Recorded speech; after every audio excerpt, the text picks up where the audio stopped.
بسم اللہ الرحمن الرحیم نحمد و صلی علی رسول الکریم اما بعد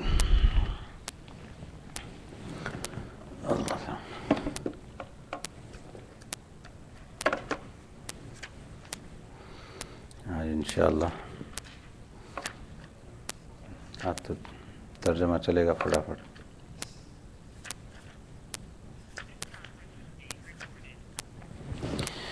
جیسے کل سورہ اعراف کا پہلا رکوع اور دوسرے رکوع پہ بات ہوئی، چونکہ وہ معاملہ ایسا تھا کہ یہ بات آ چکی تھی حضرت آدم علیہ السلام کا قصہ، اس وجہ سے میں اس پہ آگے چلتا ہوں. تو بات ہماری یہاں رکی تھی، قال فیہا تحیون وفیہا تموتون ومنہا تخرجون. اللہ تبارک و تعالیٰ فرماتے ہیں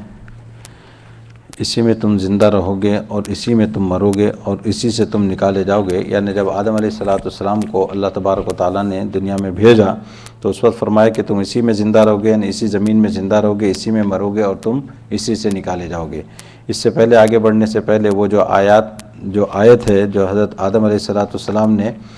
اللہ تبارک و تعالیٰ کے سامنے اپنی معافی اور استغفار کے لیے پڑھی، قال ربنا ظلمنا انفسنا وان لم تغفر لنا وترحمنا لنكونن من الخاسرین. وہ بولے دونوں، اے رب ہمارے ظلم کیا ہم نے اپنی جان پر، اور اگر تو ہم کو نہ بخشے اور ہم پر رحم نہ کرے تو ہم ضرور ہو جائیں گے تباہ. یہ وہ کلمات ہیں جو اللہ تبارک و تعالیٰ نے سیدنا آدم علیہ السلام کو سکھائے ہیں. اسی لیے سورہ بقرہ میں یہ آیت گزری ہے، فَتَلَقَّى آدَمُ مِن رَبِّهِ كَلِمَاتٍ فَتَابَ عَلَيْهِ،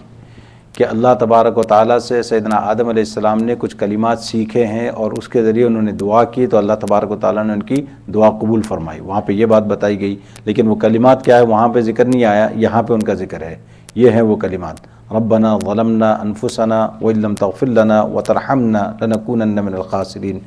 ماشاءاللہ ہم تو یہ پڑھتے رہتے ہیں، اس کو جو ہے نا اپنی دعاؤں کا حصہ بنانا چاہیے، کیونکہ یہ وہ کلمات ہیں جو اللہ نے آدم علیہ السلام کو سکھائے ہیں. تو اس سے اندازہ لگائیے کہ اس کی اہمیت کیا ہو سکتی ہے. اللہ تبارک و تعالیٰ کے سکھائے ہوئے کلمات ہیں کہ جس کے ذریعے ہم اللہ سے معافی مانگ سکتے ہیں. آگے اللہ تبارک و تعالیٰ فرماتے ہیں یا بنی آدم قد انزلنا علیکم لباسا یواری سوآتکم وریشا ولباس التقوی ذالک خیر ذالک من آیات اللہ لعلہم یذکرون.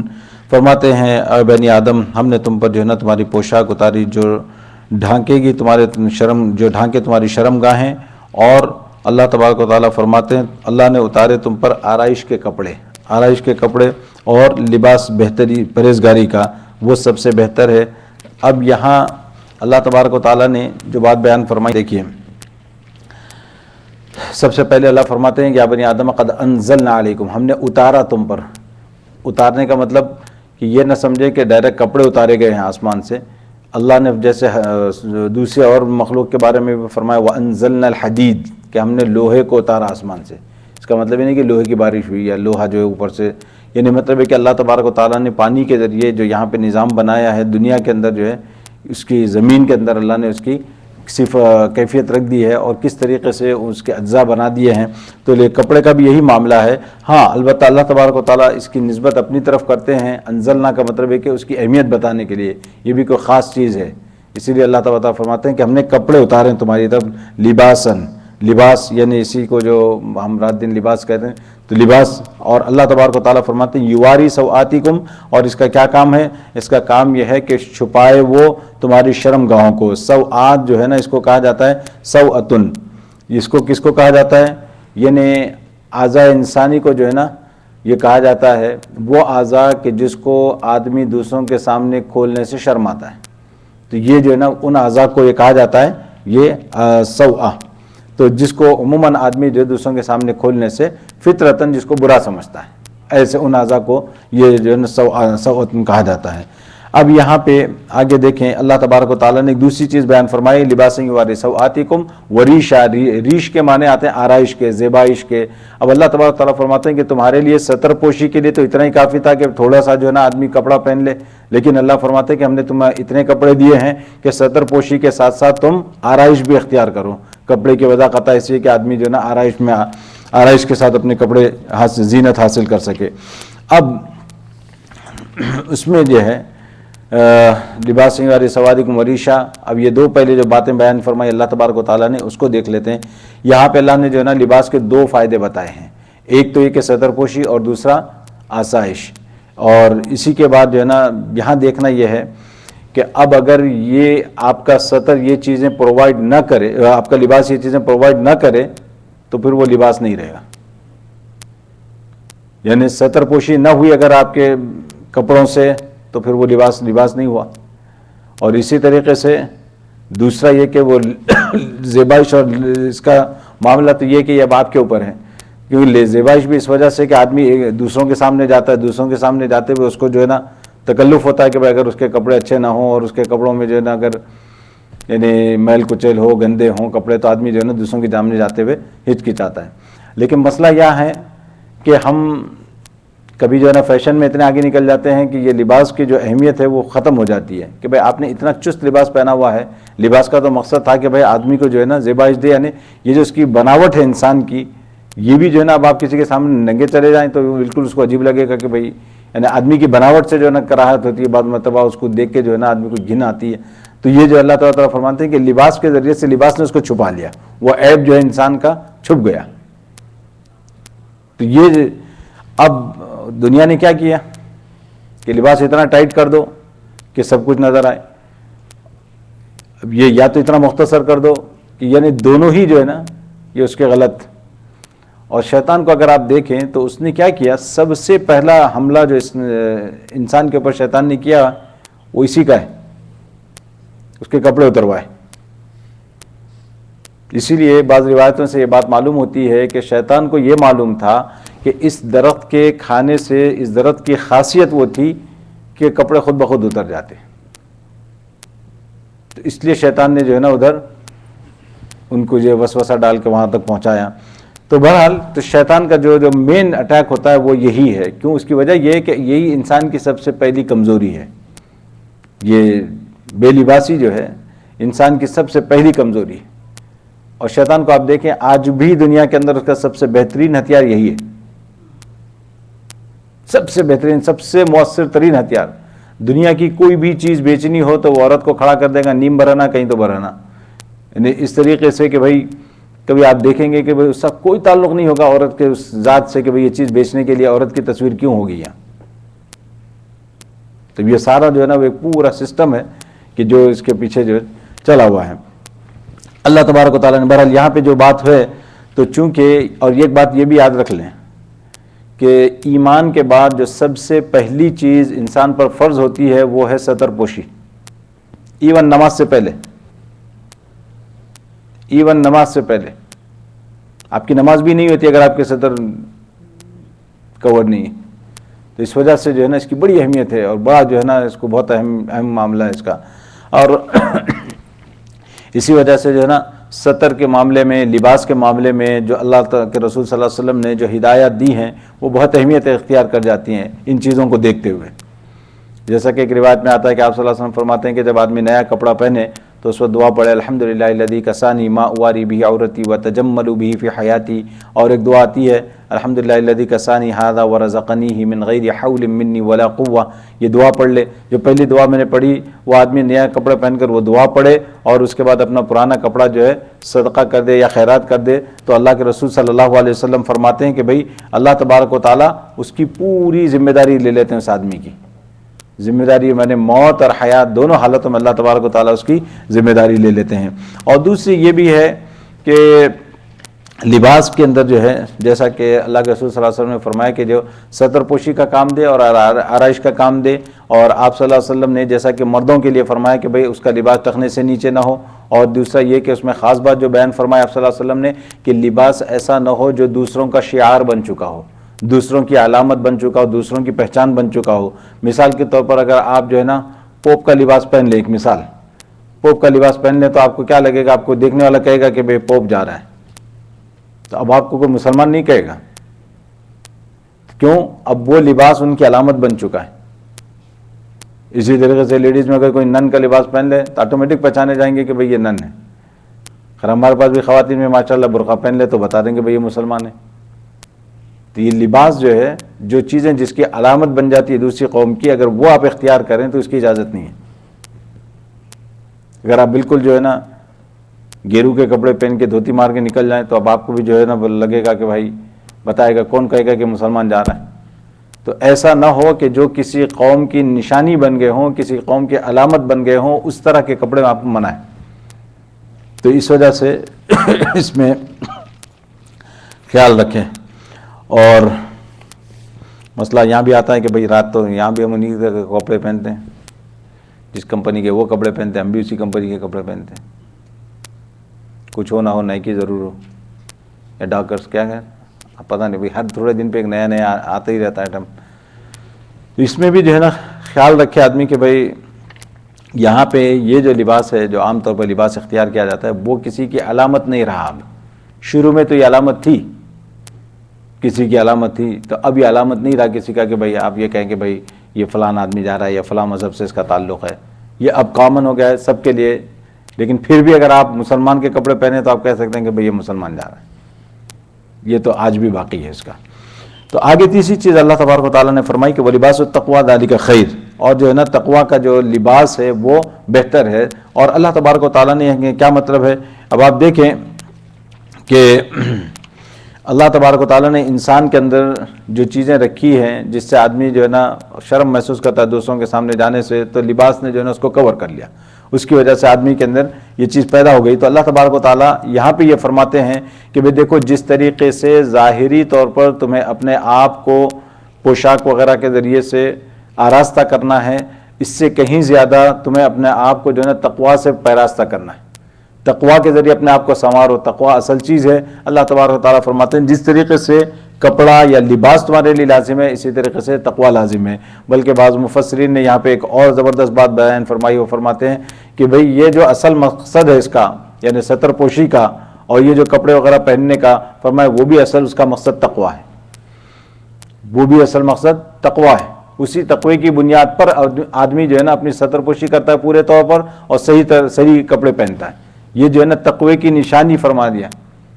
لباس التقویٰ ذالک خیر کے ذریعے سے اللہ تبارک و تعالیٰ نے فرمایا کہ تم ساری توجہ اسی پر رکھ رہے ہو، ظاہری پر۔ فرمایا کہ باطن جو ہے اس پر بھی توجہ ہونی چاہیے، اور باطن کا لباس بھی، انسان کا باطن کا لباس کیا ہے؟ فرمایا تقویٰ۔ ولباس التقویٰ ذالک خیر ذالک من آیات لعلہم یذکرون۔ اس کے بعد جو آیت ہے، جس آیت میں اللہ تبارک و تعالیٰ فرماتے ہیں یا بنی آدم لا یفتننکم الشیطان کما اخرج ابویکم من الجنۃ ینزع عنہما، اے آدم کی اولاد، تم کو جو ہے نا شیطان بہکاوے میں نہ ڈال دے جیسا کہ اس نے نکال دیا تمہارے ماں باپ کو جنت سے، اور فرماتے ہیں اتروا دیا ان سے ان کے کپڑے تاکہ دکھلائے ان کی شرمگاہیں۔ دیکھ اللہ تبارک و تعالیٰ فرماتے ہیں کہ بھئی شیطان نے جو کام کیا تھا اس کا، انہ یراکم هو وقبیلہ من حیث لا ترونہم، یہاں پہ فرماتے ہیں کہ وہ دیکھتا ہے تم کو اور اس کی قوم جہاں سے تم ان کو نہیں دیکھتے۔ اللہ فرماتے ہیں کہ بھئی شیطان کے بارے میں ایک بات یہ بتائی اللہ تبارک تعالیٰ نے، وہ اور اس کی قوم جو ہے نا پوری کی پوری قوم تم کو دیکھ سکتی، تم اس کو نہیں دیکھ سکتے۔ اور اللہ فرماتے ہیں کہ وہ تمہارا کھلا ہوا دشمن ہے۔ اس دشمن سے آدمی کو کتنا ڈرنا چاہیے کہ جو آپ کو دیکھ سکتا ہے لیکن آپ دشمن کو نہیں دیکھ سکتے، کتنا خطرناک دشمن ہو سکتا ہے، اندازہ لگائیے۔ یہ اللہ تبارک تعالیٰ نے ایسے نہیں بیان فرمایا، انہ یراکم هو وقبیلہ من حیث لا ترونہم، اور اس کے بعد فرمایا انا جعلنا الشیاطین اولیاء للذین لا یؤمنون، ہم نے شیطان کو جو ہے نا دوست بنا دیا، کس کا؟ جو ایمان نہیں لاتے ان کا۔ اللہ فرماتے ہیں کہ شیطان جو کس کا دوست ہے؟ جو بے ایمان ہیں، جو ایمان نہیں لانے والے، ان کا جو ہے نا دوست ہے، ان کے ساتھ رہتا ہے اور ان کو جو ہے نا یہ کرتا ہے۔ لیکن مسئلہ یہ کہ اگر ہمارے اعمال ایسے ہی ہوئے تو وہ بھی ہمارے ساتھ بھی گھومے گا پھرے گا۔ اور انا جعلنا الشیاطین اولیاء للذین لا یؤمنون سے پہلے جو آیت ہے اللہ نے فرمایا نا کہ وہ اور اس کی جماعت جو ہے نا تم کو دیکھتی ہے، تم اس کو نہیں دیکھ سکتے۔ تو فرمایا کہ اس کا طریقہ کار کیا ہوگا، اس سے ہم کیسے بچ سکتے ہیں؟ تو فرماتے ہیں کہ بھائی آپ کو ایسی ذات کی پناہ لینی چاہیے، ایسی ذات کی پناہ میں آ جانا چاہیے کہ جو اس کو دیکھ سکتی ہے لیکن وہ شیطان اس کو نہیں دیکھ سکتا، اللہ۔ اب دیکھیں آپ، اللہ کی پناہ میں اگر آدمی آ جائے تو اللہ تبارک تعالیٰ شیطان کو دیکھ سکتے ہیں لیکن شیطان جو ہے نا اللہ کو نہیں دیکھ سکتا۔ ایسے دشمن سے بچنے کا یہی ایک طریقہ ہو سکتا ہے۔ اور پھر دوسرا یہ بھی اللہ تبارک و تعالیٰ نے ایک بات بیان فرما دی کہ یہ شیطان جو ہے نا وہ بے ایمانوں کا دوست ہوتا ہے۔ اس کے ذریعے سے کیا بتایا اللہ تبارک و تعالیٰ نے کہ ہمیں یہ بتایا گیا کہ بھائی تم یہ مت سمجھنا کہ شیطان سے تم مقابلہ نہیں کر سکتے، یا شیطان کے داؤ کو جو ہے نا تم، جیسے کہ اگر آدمی یہ سمجھ لے کہ بھائی شیطان تو ہمیں دیکھ رہا ہے، ہم تو اس کو دیکھ ہی نہیں رکھ سکتے، تو اس میں آدمی ہمت ہار سکتا ہے کہ بھائی اس کا مطلب یہ ہوا کہ ہم تو اس کا مقابلہ کر ہی نہیں سکتے۔ اللہ نے فرمایا کہ ایسی بات نہیں ہے، ان کید الشیطان کان ضعیفا، شیطان کا مکر جو ہے یہ کمزور ہے، تم اس کا مقابلہ کر سکتے ہو، تمہارے اندر اتنی صلاحیت ہے۔ اس کے بعد آگے اللہ تبارک وتعالیٰ فرماتے ہیں وَإِذَا فَعَلُوا فَاحِشَةً أَوْ قَالُوا وَجَدْنَا عَلَيْهَا آبَاءَنَا وَاللَّهُ أَمَرَنَا بِهَا قُلْ إِنَّ اللَّهَ لَا يَأْمُرُ بِالْفَحْشَاءِ تَقُولُونَ عَلَى اللَّهِ مَا لَا تَعْلَمُونَ۔ اللہ فرماتے ہیں کہ جب وہ کوئی برا کام کر بیٹھتے ہیں تو کر گزرتے ہیں، جب وہ کوئی برا کام کرتے ہیں تو یہ کہتے ہیں کہ بھائی وجدنا علیہ آبانا، اس پر ہم نے اپنے باپ داداؤں کو پایا ہے، واللہ امرنا بہا، اور اللہ نے اس طرح کا حکم دیا ہے۔ اس کے بعد اللہ تبارک و تعالیٰ فرماتے ہیں اے نبی صلی اللہ علیہ وسلم آپ کہہ دیجئے ان اللہ لا یامر بالفحشاء، اللہ تبارک و تعالیٰ برے کام کا حکم نہیں فرماتے، اللہ برے کام کا حکم نہیں دیتے۔ اتقولون علی اللہ ما لا تعلمون، کیوں لگاتے ہو اللہ کے ذمہ وہ باتیں جو تم کو معلوم نہیں۔ یہاں پہ فرماتے ہیں اللہ تبارک و تعالیٰ کہ دیکھیں کوئی برا کام جب یہ کرتے تھے، فاحشہ کا لفظ جو ہے نا عموماً جیسے کہ معلوم ہوا، اس کی تشریح بھی گزر چکی ہے، فاحشہ عموماً بڑے گناہ کے کام کو کہا جاتا ہے عموماً جو آپ کی سطر سے تعلق رکھتا ہو، سطر کھولنے کرنے کے تعلق سے یا اس طریقے کے جو گناہ ہوتے ہیں تو اس سے جو تعلق رکھتا ہو تو اس کو عموماً فاحشہ اس کو کہا جاتا ہے۔ تو یہاں پہ جو کیا بات ہو رہی ہے، یہاں پہ کہا جا رہا ہے کہ بھائی دیکھیے آگے یہیں سے وہ بات چل رہی ہے، چونکہ آگے یہاں سے لے کر جو ہے یہ آیت نمبر 31 تک 28 29 30 31 ہاں 31 32 یہ 3-4 آیتیں جو ہیں یہ آیتیں یہ سب اسی سے تعلق رکھتی ہیں۔ اس کا خلاصہ میں آپ کو پیچھے بیان کر دیتا ہوں، پھر اس سے آسانی ہو جائے گی۔ ہوتا یہ تھا کہ بھئی جو یہاں کفار قریش جو تھے، یہ باہر سے جو آنے والے تھے، باہر سے آنے والے لوگ، دور سے آنے والے جو قریش کے لوگ نہیں تھے، عرب جو تھے یہاں پہ، ان کا معاملہ یہ تھا عربوں کا کہ انہوں نے بہت سی چیزیں اپنے لیے حلال کر رکھی تھی اور دوسروں کے لیے وہ ناجائز کر دی تھی۔ اس میں ایک یہ معاملہ تھا کہ وہ یہ کہتے تھے تو ہم یہاں کے مجاور ہیں، ہم یہاں کے کیئر ٹیکر ہیں، ہم یہاں کی دیکھ ریکھ کرنے والے ہیں، اس لیے کپڑے پہن کر طواف کرنے کا حق صرف ہم کو ہے۔ اب باہر سے جو آئے ان کو اس کا حق نہیں ہے۔ اب دیکھیں ہے تو ہے، قانون اپنا ہے بھائی۔ تو اب یہ ہے ہوا یہ ہوتا یہ تھا کہ کسٹم ان کا یہ تھا کہ جو باہر سے آنے والے تھے وہ باہر سے آنے والے ان قریشیوں کے کپڑے مانگ کر ان سے پہنتے تھے کہ بھئی کپڑے دے دو، اگر کپڑے مل جائیں ان کے تو کپڑے پہن کے جو ہے نا پھر وہ کپڑے پہن کے طواف کرتے تھے۔ اگر کسی کو کپڑے نہ ملے تو ایسے ہی شروع ہو جاتے تھے۔ تو یہ معاملہ آگے پورا وہی بیان کر رہے ہیں اللہ تعالیٰ کہ بھئی تم کو یہ بے شرمی کی بات کس نے کہی؟ وہ کہتے ہیں اللہ نے حکم دیا ہے۔ اللہ کہتے ہیں اللہ تھوڑی ایسے برے کاموں کا حکم دیتے ہیں۔ یہ تو اب اس کے بعد بھی آگے جو 2-4 آیتیں جو آ رہی ہیں وہ اسی پس منظر میں ہیں، اس کو ذہن میں رکھیں۔ وہ یہ کرتے تھے، ان کی دلیل یہ تھی کہ وہ کہتے ہیں کہ بھائی جن کپڑوں میں ہم گناہ کرتے ہیں رات دن ان کپڑوں کو پہن کے ہم کیسے اللہ کی عبادت کریں، کیسے خانہ کعبہ کا طواف کریں؟ یعنی بیچارے وہ بھول گئے کہ بھائی جو چمڑی پہ جس چمڑی میں گناہ کرتے وہ چمڑی بھی اتار کے آتے ہیں، تو ویسا نہیں۔ ایک عجیب اللہ تبارک و تعالیٰ فرماتے قل ان اللہ لا یامر بالفحشاء تقولون علی اللہ ما لا تعلمون۔ اس کے بعد فرمایا نبی صلی اللہ علیہ وسلم آپ فرما دیجئے قل امر ربی بالقسط، آپ کہہ دیجئے کہ میرے رب نے حکم دیا انصاف کا۔ اللہ تبارک و تعالیٰ جو ہے نا انصاف کا حکم دیتے ہیں، واقیموا وجوہکم عند کل مسجد، اور سیدھے کرے اپنے منہ ہر نماز کے وقت، وادعوہ مخلصین لہ الدین، اور پکارو اس کو خالص اس کے فرما بردار ہو کر۔ یعنی اللہ تبارک و تعالیٰ نے یہاں پہ جو ہے نا مسجد کی طرف منہ کرنے کا حکم دیا۔ اور کما بدأکم تعودون، اللہ فرماتے ہیں جیسا تم کو پہلے پیدا کیا دوسری بار بھی پیدا ہوں گے۔ یعنی فرماتے ہیں جس طرح ابھی پیدا ہوئے، بار بار جو سے پوچھا کرتے تھے وہ کیسے پیدا ہوں گے، کیسے پیدا ہوں گے، دوبارہ کیسے اٹھیں گے، اللہ فرماتے ہیں جیسے اب پیدا ہوئے ہو اسی طریقے سے اس وقت بھی پیدا کر دیے جاؤ گے۔ فریقا ہدی و فریقا حق علیہم الضلالہ، ایک فرقے کو اللہ تبارک و تعالیٰ نے ہدایت کی اور ایک فرقے پر گمراہی مقرر ہو چکی ہے۔ انہم اتخذوا الشیاطین اولیاء من دون اللہ ویحسبون انہم مہتدون، انہوں نے شیطان کو جو ہے نا رفیق بنا لیا اپنا اللہ کو چھوڑ کر، ویحسبون انہم مہتدون، اور یہ سمجھتے ہیں کہ وہ ہدایت پر ہیں، اور وہ یہ سمجھتے ہیں کہ ہدایت پر ہیں۔ آگے اللہ فرماتے ہیں یا بنی آدم خذوا زینتکم عند کل مسجد، اے انسانوں تم کیا کرو اپنی آرائش لے لو ہر نماز کے وقت، وَكُلُوا وَاشْرَبُوا وَلَا تُسْرِفُوا، اور کھاؤ پیو اور بیجا خرچ نہ کرو، إِنَّهُ لَا يُحِبُّ الْمُسْرِفِينَ، اس لیے کہ اللہ تبارک و تعالیٰ بیجا خرچ کرنے والوں کو پسند نہیں فرماتے ہیں۔ یہاں پہ جو ہے نا خذوا زینتکم عند کل مسجد، مسجد سے مراد ہے کہ نماز مراد دی گئی ہے۔ مسجد سے مراد یہاں پہ نماز، کیونکہ مسجد کو مسجد اس لیے کہا جاتا ہے، مسجد کے معنی آتے ہیں سجدہ کرنے کی جگہ، سجدہ کرنے کی جگہ، تو یہ مسجد کا مطلب سجدہ کرنے کی جگہ یہ مسجد۔ تو اللہ تبارک و تعالیٰ فرماتے ہیں کہ بھائی خذوا زینتکم، تم جو ہے نا اپنے اچھی یعنی زینت اختیار کرو جب تم نماز کے لیے کھڑے ہو، جب تم نماز کے لیے جاؤ۔ یعنی اسی سے جو ہے نا فقہ نے بہت سے مسائل نکالے ہیں اس آیت کے اندر بھی، کیونکہ 3-4 حکم اس کے اندر ہیں تو اس سے بہت سے مسائل نکالے ہیں۔ اس میں فرماتے ہیں کہ بھائی خذوا زینتکم کا مطلب آپ سے یہ کہا جا رہا ہے کہ بھائی ایسا نہ ہو کہ تم نماز کے لیے جاؤ، مسجد میں جاؤ اور بالکل ان کپڑوں میں آؤ جن کپڑوں میں جس میں آدمی ready to go to bed, یعنی جو کپڑے ہوتے ہیں آپ کبھی کبھی دیکھیں سمر میں خاص طور پہ یہ چیز دیکھنے کو ملتی ہے، یعنی وہی کپڑے پہن کے آدمی مسجد کو آ جاتا ہے. مطلب یہ کہ ذرا سا بھی احساس نہیں ہوتا کہ بھائی آخر مسجد کو جا رہے ہیں، اللہ کے سامنے کھڑے ہو رہے ہیں، آپ کے مطلب کچھ بھی اوپر سے پہن لے، اوپر سے جو ہے نا آدمی یہ کر لے، بس انہی کپڑوں میں. اور ایک عجیب معاملہ ہے. اب نوجوان نسل کے معاملے الگ ہیں، ان کے اپنے مسئلے ہیں. چڈی کو کھینچ کے بیچارے نیچے لاتے ہیں، وہ اوپر سے غائب ہو جاتا ہے، گھٹنا کور کرنے کے چکر میں کچھ اور جو نکال دیتے ہیں. تو یہ معاملہ ایسا ہے کہ پتہ ہی نہیں چلتا. انسان کو جو ہے نا دیکھنا چاہیے کہ بھائی جو حکم ہے اس کو جو ہے بس آدمی فالو کرے. ٹھیک ہے نماز کے لیے آپ آ رہے ہیں، مسجد میں آ رہے ہیں، یہ بہت اچھی بات ہے، لیکن یہ نہیں کہ آپ احسان کر رہے ہیں کسی پہ، یہ نہیں. یہ اصل مسئلہ کیا ہے کہ یہاں پہ جو ہے نا ہم نے ان کو اتنی عادتیں خراب کر دی ہیں کہ بھائی تم کسی بھی شکل میں آ جاؤ بس. تو اب وہ معاملہ بڑھتے یہاں تک پہنچ گیا کہ اب وہ قابو سے باہر ہوتے جا رہی بات. تو ان کو بھی تو بتایا جائے کہ بھائی اس کا طریقہ یہ ہے، اس کا الٹرنیٹ یہ ہے. آپ ان کو الٹرنیٹ دیں، آپ ان کو بتائیں کہ بھائی ٹھیک ہے تم جم سے آ رہے ہو، جم سے آنے تو یہ نا یہ کپڑے پہن لو، یا جبہ رکھ لو ساتھ اپنے، یا جبوں کا کچھ انتظام مسجد کر سکتی ہے کہ بھائی یہ کپڑے ٹنگے ہوئے ہیں تو مسجد میں داخل ہوتے وہ پہن لو. بھائی جو نماز کے میں جس کے بازو کھڑے ہیں اس کے لیے مسئلہ، جو ان کے پیچھے کھڑا ہے اس کے لیے مسئلہ. مطلب یہ کہ یہ اور یہ خود زینتکم، اب جیسا بڑوں کے لیے جیسے میں نے کہا نا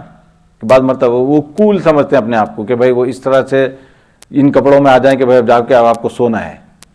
برش کر کے سب فارغ ہو کے آتے ہیں پوری طرح سے کہ بھائی عشاء پڑھی اور چلے غائب ہو گئے.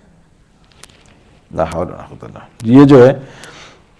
یا بنی آدم خذوا زینتکم عند کل مسجد.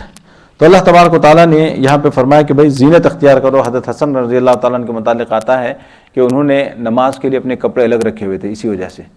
نماز کے موقع پر بہت قیمتی لباس استعمال فرماتے تھے. امام ابو حنیفہ رحمۃ اللہ علیہ کے متعلق بھی آتا ہے بہت قیمتی لباس نماز کے لیے استعمال فرماتے تھے. عام طور پر اپنے عام کپڑوں میں ہوتے تھے، لیکن جب نماز کا موقع آتا تھا بھائی اللہ کے سامنے کھڑے ہونا ہے، بہترین سے بہترین کپڑے جو ہوتے تھے. جیسا کہ آدمی جو ہے نا جاب پہ جاتے ہوئے، انٹرویو کے لیے جاتے ہوئے جیسے کپڑے پہن کے جاتا ہے کہ بھائی آج مجھے پورا دکھانا ہے. اور ایک موقع وہ ہوتا ہے جب شادی سے پہلے کی بات ہے. خیر تو اور آگے فرمایا کہ کلوا واشربوا ولا تسرفوا، کھاؤ اور پیو اور بیجا خرچ نہ کرو. اس میں اللہ تبارک تعالیٰ نے فرمایا کہ بھئی کھانے پینے کا بھی حکم ہے کہ بھئی کھانا پینا یہ بھی اللہ کے حکم سے ہی ہے، اور لیکن اللہ نے اس کے ساتھ فوراً کیا فرما دیا، ولا تسرفوا، یعنی اسراف نہ کرو، بیجا خرچ نہ کرو. انہ لا يحب المسرفین، اس لیے کہ اللہ تبارک و تعالیٰ بیجا خرچ کرنے والوں کو پسند نہیں فرماتے. یہ اسراف کا معاملہ ایسا ہے کہ اگر اسی ایک ٹکڑے کو آپ لے کے دیکھیں، اور آج کل ہماری اپنی دعوتوں کے بعد جو ہمارا معاملہ ہے اس کو دیکھیں، کتنا کھانا پھینکنے میں جاتا ہے اور کتنا کھانا ضائع ہوتا ہے. دعوتوں کو چھوڑ کر عام طور پر بھی گھروں میں جو ہے نا کتنا کھانا پھینکنا پڑتا ہے. کہیں کہیں تو جانور میسر آ جاتے ہیں، پیچھے ڈال دیا اپنے گھر کے پیچھے تو ہو گیا، لیکن ویسے بھی پتہ نہیں قانوناً جائز ہے. ہاں اچھا، ہر اسٹیٹ کا معاملہ اپنا ہے، ہر اسٹیٹ کا اپنا قانون ہے. تو بہرحال یہ بھی جو ہے نا اس میں ذرا خیال رکھنا چاہیے. اور بہت سی مرتبہ بچے اگر کوئی چیز لیں اور کوئی تھوڑا بہت ایک آدھ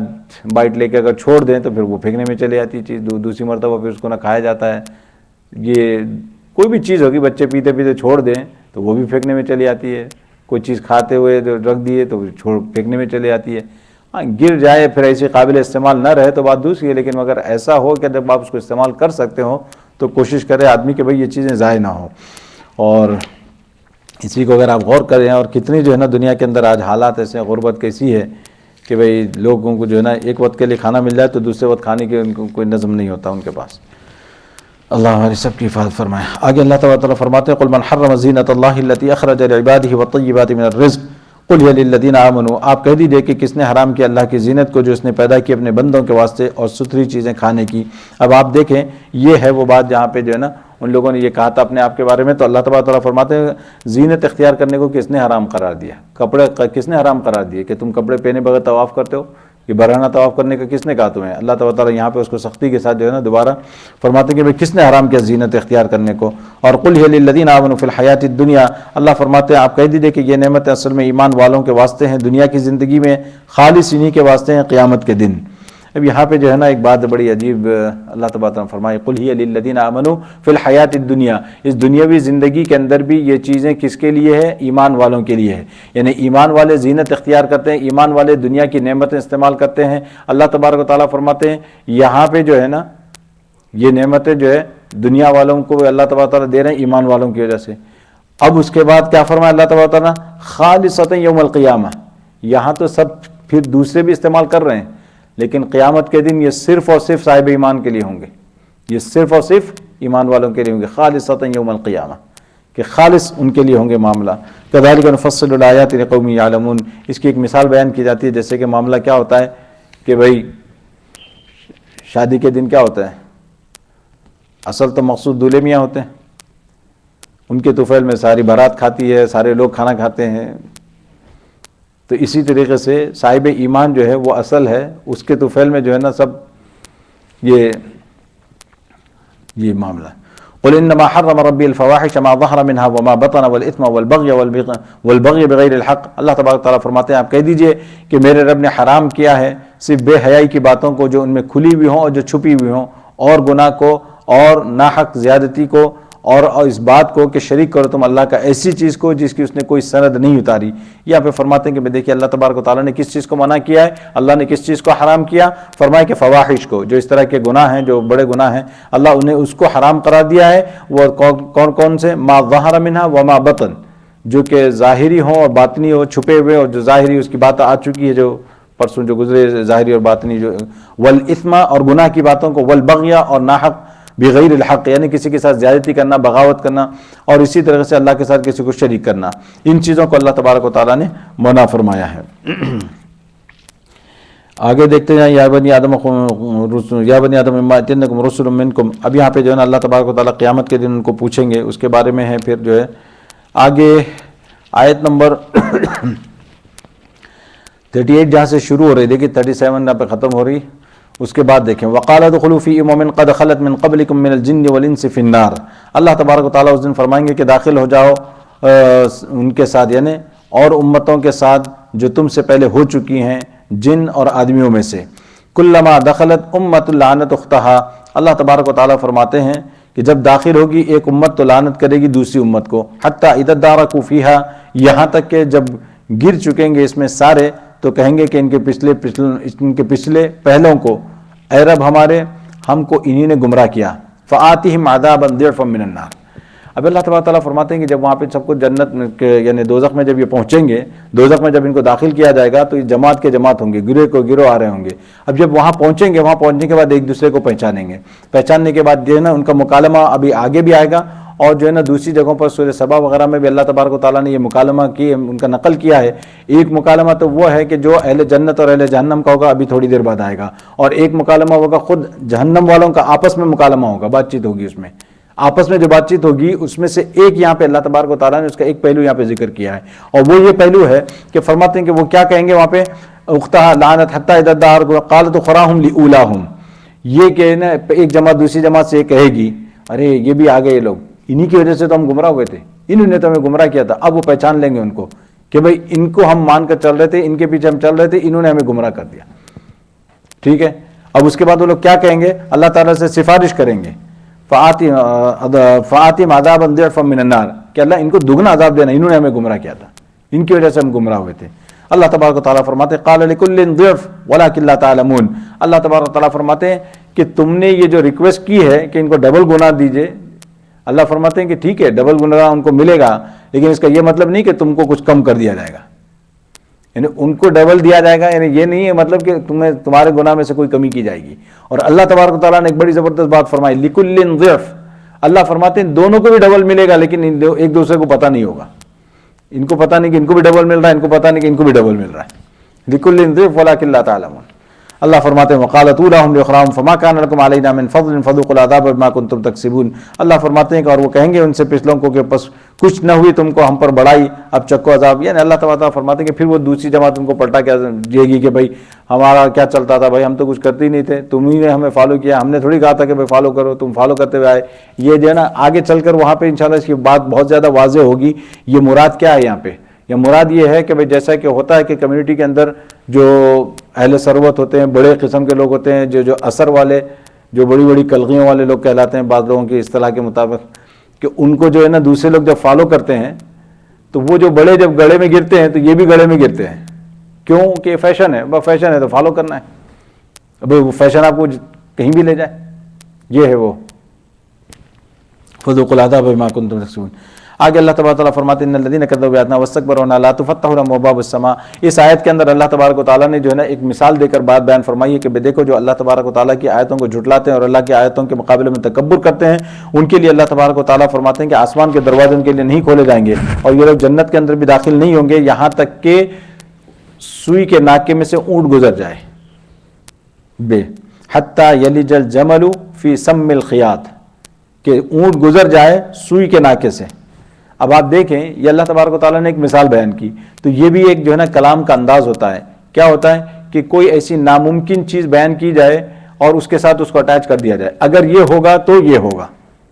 اب قرآن کہہ رہا ہے کہ بھئی دیکھو اگر سوئی کے ناکے میں سے اونٹ گزر سکتا ہے اپنی، ایسا نہیں کہ آج کل کمپیوٹرائز کر کے آپ جو ہے نا سوئی کے ناکے کو بڑا کر لیں گے اور پھر اونٹ کو چھوٹا کر دیں گے، یہ بات نہیں ہے. اونٹ اپنی اصلی حالت میں ہو، سوئی کا ناکا اپنی اصلی حالت میں ہو اور وہ اسی طرح گزر جائے. یہ ہو نہیں سکتا کبھی. جب یہ ہو نہیں سکتا تو اللہ تبارک و تعالیٰ فرماتے ہیں اسی طریقے سے کافر کی مغفرت بھی ہو نہیں سکتی، اس کی بخشش ہو نہیں سکتی. یہ اس کے بعد فرمایا لہم من جہنم مہاد، اللہ تبارک و تعالیٰ جو ہے نا ان کی سزا بیان فرمائی کہ بھئی ان کا اڑنا بچھونا جو ہے نا جہنم میں آگ ہوگا، چاروں طرف سے آگ ہی آگ ہوگی. اس کے بعد اللہ نے نیک لوگوں کا تذکرہ فرمایا اور اس میں ایک بات بیان فرمائی لا نکلف نفسا الا وسعها، ہم جو ہے نا ہر آدمی کو اس کی طاقت کے مطابق ہی جو ہے نا تکلیف دیتے ہیں، اس سے زیادہ ہم اس کو تکلیف نہیں دیتے. اللہ فرماتے ہیں کہ نیک لوگ کون ہیں؟ ایمان لانے والے، اچھے کام کرنے والے. اس کے بعد اللہ تبارک و تعالیٰ نے ایک بات بیان فرمائی ہے بڑی زبردست. فرماتے ہیں ونزعنا ما فی صدورہم، آیت نمبر 43 جہاں سے شروع ہو رہی ہے. اللہ فرماتے ہیں کہ ہم نکال دیں گے ان کے دلوں میں سے من غل، غل کے معنی آتے ہیں جو ناراضگی ایک دوسرے کے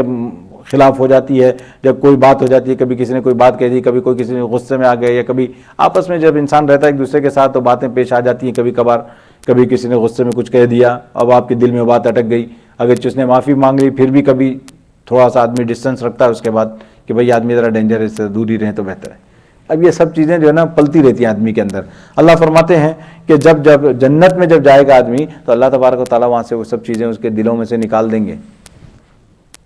نزعنا ما فی صدورہم من غل تجری من تحتہم الانہار. اب اس کے بعد اللہ تعالیٰ فرماتے ہیں وہاں پہ جنت میں نہریں بہتی ہوں گی. وقالوا الحمدللہ الذی ہدانا لہذا، اور اللہ تبارک و تعالیٰ یہ لوگ کہتے رہیں گے کہ اللہ کا شکر ہے کہ جس نے ہمیں یہاں تک پہنچا دیا. الحمدللہ الذی ہدانا لہذا، یہ جنتی کہیں گے، جنتی آزاد کہیں گے اللہ کا شکر ہے کہ ہمیں دنیا کی قدورتوں سے نکال کر، دنیا کی مصیبتوں سے نکال کر یہاں تک پہنچا دیا. اور اس کے بعد فرمایا وما كنا لنهتدي لولا ان هدانا اللہ، اگر اللہ تبارک و تعالیٰ ہمیں ہدایت نہ کرتا تو ہم ہدایت یاب نہ ہوتے اور ہم ہدایت یافتہ نہ ہوتے. لقد جاءت رسل ربنا بالحق، اللہ کے ہمارے پروردگار کے رسول جو ہے نا ہم تک سچی بات لے کر پہنچے. ونودوا ان تلکم الجنۃ اورثتموها بما کنتم تعملون، اور ان کو آواز آئے گی کہ یہ جنت ہے اور اس کے اب تم کو وارث بنائے گئے ہو، تم اورثتموها، اور یہ تم وارث بنائے گئے ہو. کس بنیاد پر وارث بنائے گئے ہو؟ بما کنتم تعملون، جو کام تم کرتے تھے، یعنی یہ جو تم نماز کو آتے تھے، یہ تم مسجدوں کو جاتے تھے، یہ جو تم نیک کام کرتے تھے، حرام سے بچتے تھے، اس کی بنیاد پر اللہ تبارک و تعالیٰ نے تمہیں آج جنت کا وارث بنایا.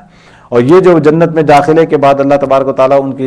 قدورتوں کو نکال دیں گے. ایک روایتوں میں اس کی تفصیل آتی ہے جس سے یہ معلوم ہوتا ہے کہ جنت میں داخلے سے پہلے ان کے آپس میں جو ہے نا جو کچھ بھی مسئلے ہوں گے وہ وہاں پر سالو کر دیے جائیں گے. یعنی ایسا نہیں کہ خالی وہ چیز مادہ نکال کے باہر پھینک دیا، کہیں گے کہ اچھا اس مسئلے میں اس نے یہ کہا تھا، ہاں بھائی یاد آ گیا، تم کو ذرا ناراضگی ہو گئی تھی، بولے ہاں ذرا گڑبڑ ہو گئی تھی، پھر اس کے بعد باقی رہا تو اللہ تبارک و تعالیٰ جو ہے یاد دلائیں گے اور پھر اس کے بعد جو ہے نا معاملے کو صفائی کر دیں کہ بھائی تم چلو معافی مانگ لو، تو اس کو معافی مانگ لے، اور اب دل میں کوئی بات نہیں، ختم بات. اور وہاں پہ جو ہے نا یہ معاملے نہیں رہیں گے. کیوں؟ کیا وہ آپ اندازہ لگائیے یہاں پہ یہ قدورتیں، یہ جو ہے نا یہ تھوڑے دن کی دنیا میں یہ سب دھندے کرتا ہے انسان، اور وہاں پہ تو اس کو ہمیشہ رہنا. اگر وہاں پہ قدورتیں رہی تو وہاں تو مشکل ہو جائے گی. وہاں جو ہے نا ہمیشہ رہنا ہے. یہاں تو آپ کہتے ہیں کہ بھائی تھوڑے دن کی بات ہے، ٹھیک ہے چلو، کبھی یہ موو ہو گئے، کبھی وہ موو ہو گئے، کبھی یہ دنیا سے نکل لیے، کبھی وہ چلے گئے، یہاں وقت جاؤ یہاں چلتی رہتی. وہاں یہ معاملہ نہیں ہے. وہاں جو پڑوسی ہے تو پڑوسی ہے آپ کا ہمیشہ کے لیے. کہ اوپر کی جنت یا نیچے کی جنت والا جو بھی ہے، تو بس یہ دلوں کی صفائی جو ہے نا بہت ضروری ہے. یعنی ناگواریاں، ناچاقیاں یہ ہوتی رہتی ہیں. یہ انسانی فطرت ہے. اس کا یہ مطلب نہیں ہے کہ آپ اس کو کنٹینیو کریں, اس کو پالتے رہیں, یہ اصل چیز ہے. اور جیسا کہ حالات ہیں ہمارے بہت خطرناک, بہت ہی خطرناک, اور شیطان کے لیے سب سے آسان طریقہ ہے, یہ آسان طریقہ ہے. وہ کہتے ہیں بھائی اچھا اس نے یوں کہا, بس آپ کی انا جب بیچ میں آ گئی, زندگی بھر بات نہیں کریں گے, ایک بات پہ, چھوٹی سی بات پہ ہے. ٹھیک. ونادى اصحاب الجنة یہاں سے جو ہے نا وہ مکالمہ ان کا نقل کیا گیا ہے. ونادى اصحاب الجنة اصحاب النار ان قد وجدنا ما وعدنا ربنا حقا فهل وجدتم ما وعد ربكم حقا. اللہ تبارک و تعالیٰ فرماتے ہیں کہ جنت والے پکاریں گے دوزخ والوں کو کہ ہم نے وہ چیز پالی جس کا اللہ تبارک و تعالیٰ نے ہم سے وعدہ کیا تھا. فهل وجدتم ما وعد ربكم حقا, کیا تم نے بھی وہ چیز پالی جس کا وعدہ تمہارے رب پروردگار نے تم سے کیا تھا. یعنی ہم سے اللہ نے جو وعدہ کیا تھا اس کو ہم نے سچ پایا,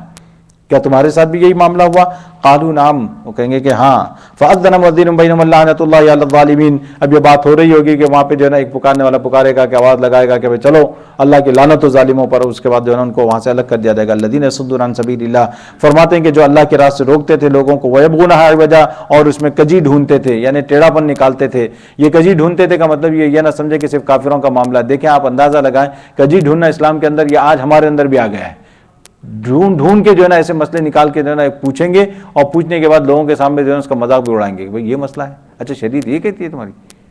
اچھا یہ ہے حدیث میں. یعنی اس طریقے سے یہ بالکل اللہ تبارک و تعالیٰ نے, اگر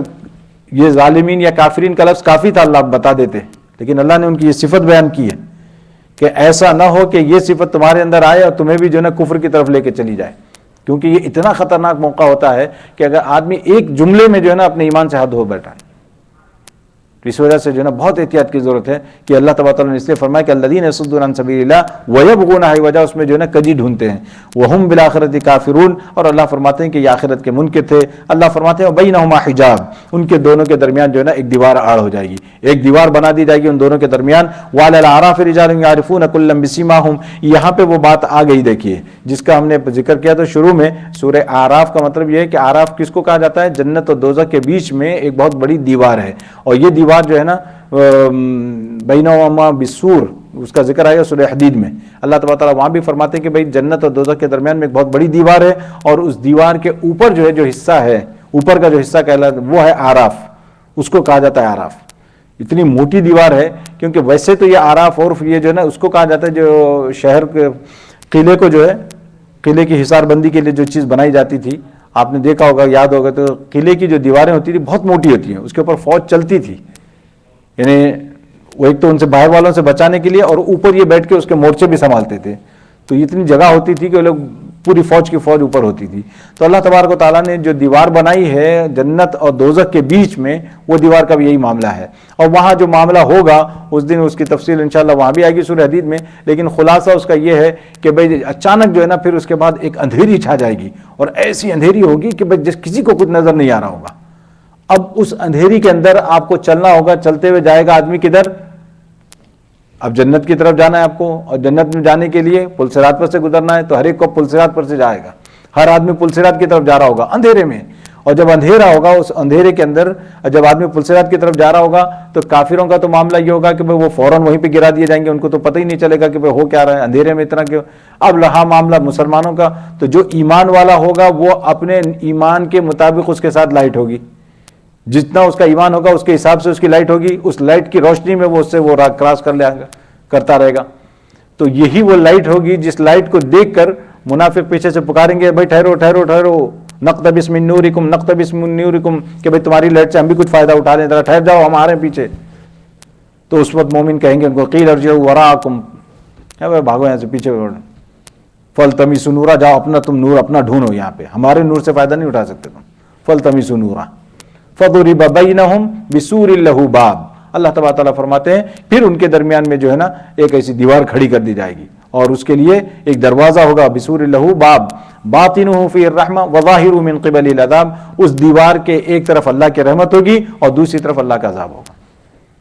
تو اب یہ جو ہے نا یہ اعراف, تو یہ جو اس دیوار کے اوپر کا جو حصہ ہوگا اس کو کہا جاتا ہے اعراف, اور اس میں بھی جو ہے نا لوگ ہوں گے, اور وہ کون لوگ ہوں گے ان کے بارے میں جیسے کل ذکر آیا کہ اقوال بہت ملتے ہیں, لیکن ان سب کا خلاصہ جو اگر آپ جمع کریں, اور سب سے جو ہے مستند ترین قول اس بارے میں یہ ہے کہ جس کی نیکیاں اور اس کے گناہ دونوں برابر ہو جائیں, وہ لوگ جو ہے نا وہاں پہ رکھے جائیں گے، وہ لوگ وہاں پہ رکھے جائیں گے آراف کے اوپر۔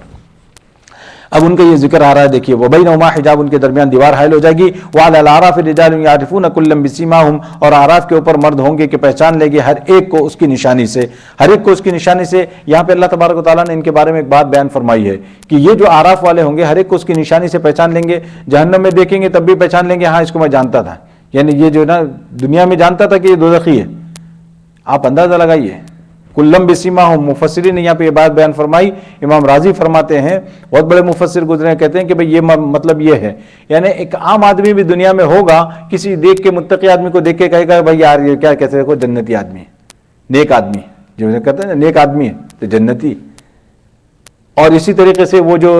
بدماش قسم کے، ظالم قسم کے اور چور اچکے ٹائپ کے جو لوگ ہوتے ہیں، جو ان کو بھی یہ پہچان لیتے ہیں بھئی یار یہ آدمی کیسے جائے گا جنت۔ تو اب یہ وہاں جب ان کو دیکھیں گے تو کہیں گے ہاں اس کو میں جانتا تھا، یہ دوزخی تھا، ہاں یہ تھا اس طرح کا، یہ وہ اوپر سے دیکھ رہے ہوں گے نا۔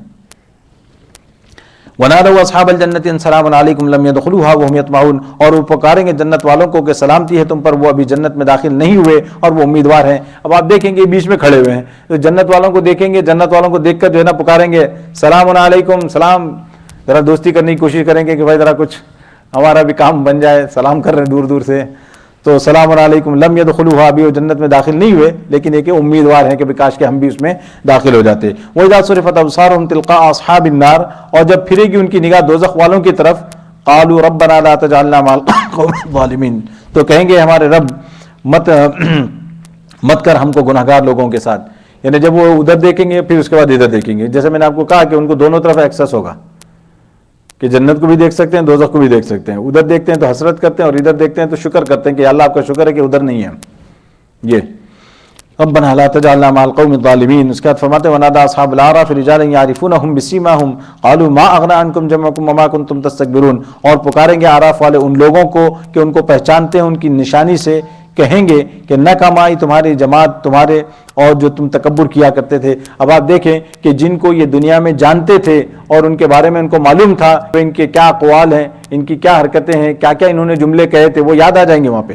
کہ اس طرح کے تم جملے کہتے تھے، آج کیا ہوا تمہارے ان جملوں کا کہ تمہاری جماعت ہی بہت بڑی، تم تو یہ کہتے تھے کہ ہم اتنے لوگ ہیں، ہم اتنے ہیں، کہ اللہ تعالیٰ فرماتے ہیں کہ یہ ان سے پوچھیں گے ما اغنی عنکم جمعکم، کہ تمہاری جمعیت کہاں گئی، تمہاری طاقت کہاں گئی، ما اغنی عنکم جمعکم وما کنتم تستکبرون، اور جو تم تکبر کرتے تھے وہ سب کہاں گیا۔ اہؤلاء الذین اقسمتم لا ینالهم اللہ برحمہ، اب یہ وہی ہیں کہ تم قسم کھایا کرتے تھے کہ نہ پہنچے گی ان کو اللہ کی رحمت، ادخلوا الجنۃ لا خوف علیکم ولا انتم تحزنون۔ اب اس کے بعد اللہ تبارک تعالیٰ یہ جو ہے نا معاملہ اہؤلاء الذین اقسمتم،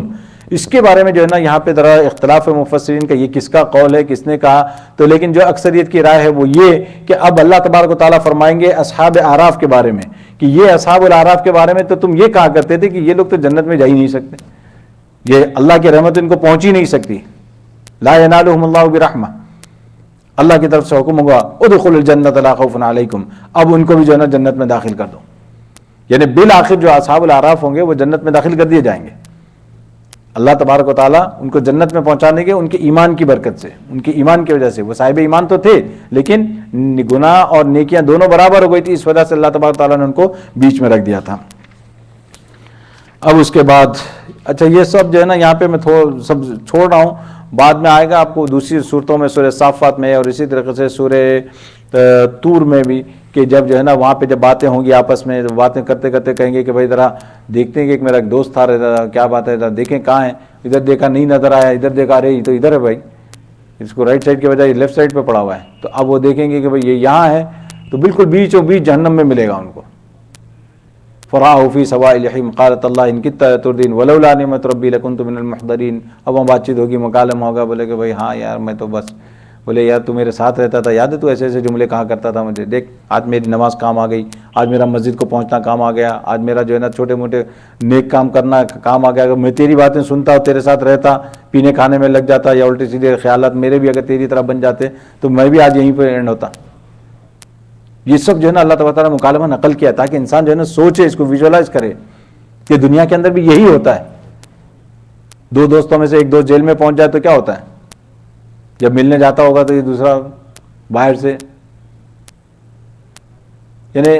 ہمدردی سے وہ بات کی بات ہے، بولے گا بھائی ہم بچ گئے ٹھیک ہے، وہ ہمدردی جو جب اس سے ملیں گے آپ تھوڑی دیر کے لیے شاید دکھا بھی دیں ہمدردی، بہت افسوس ہے مجھے یہ ہے وہ ہے، لیکن باہر نکلتے شکر ہے کہ بھائی اپن اندر نہیں ہے. یہ چیز ایسے ہی ہے بالکل. آپ غور کر کے دیکھیں کہ اللہ نے جو ہے نا یہ منظر کھینچ کے بتایا ہے.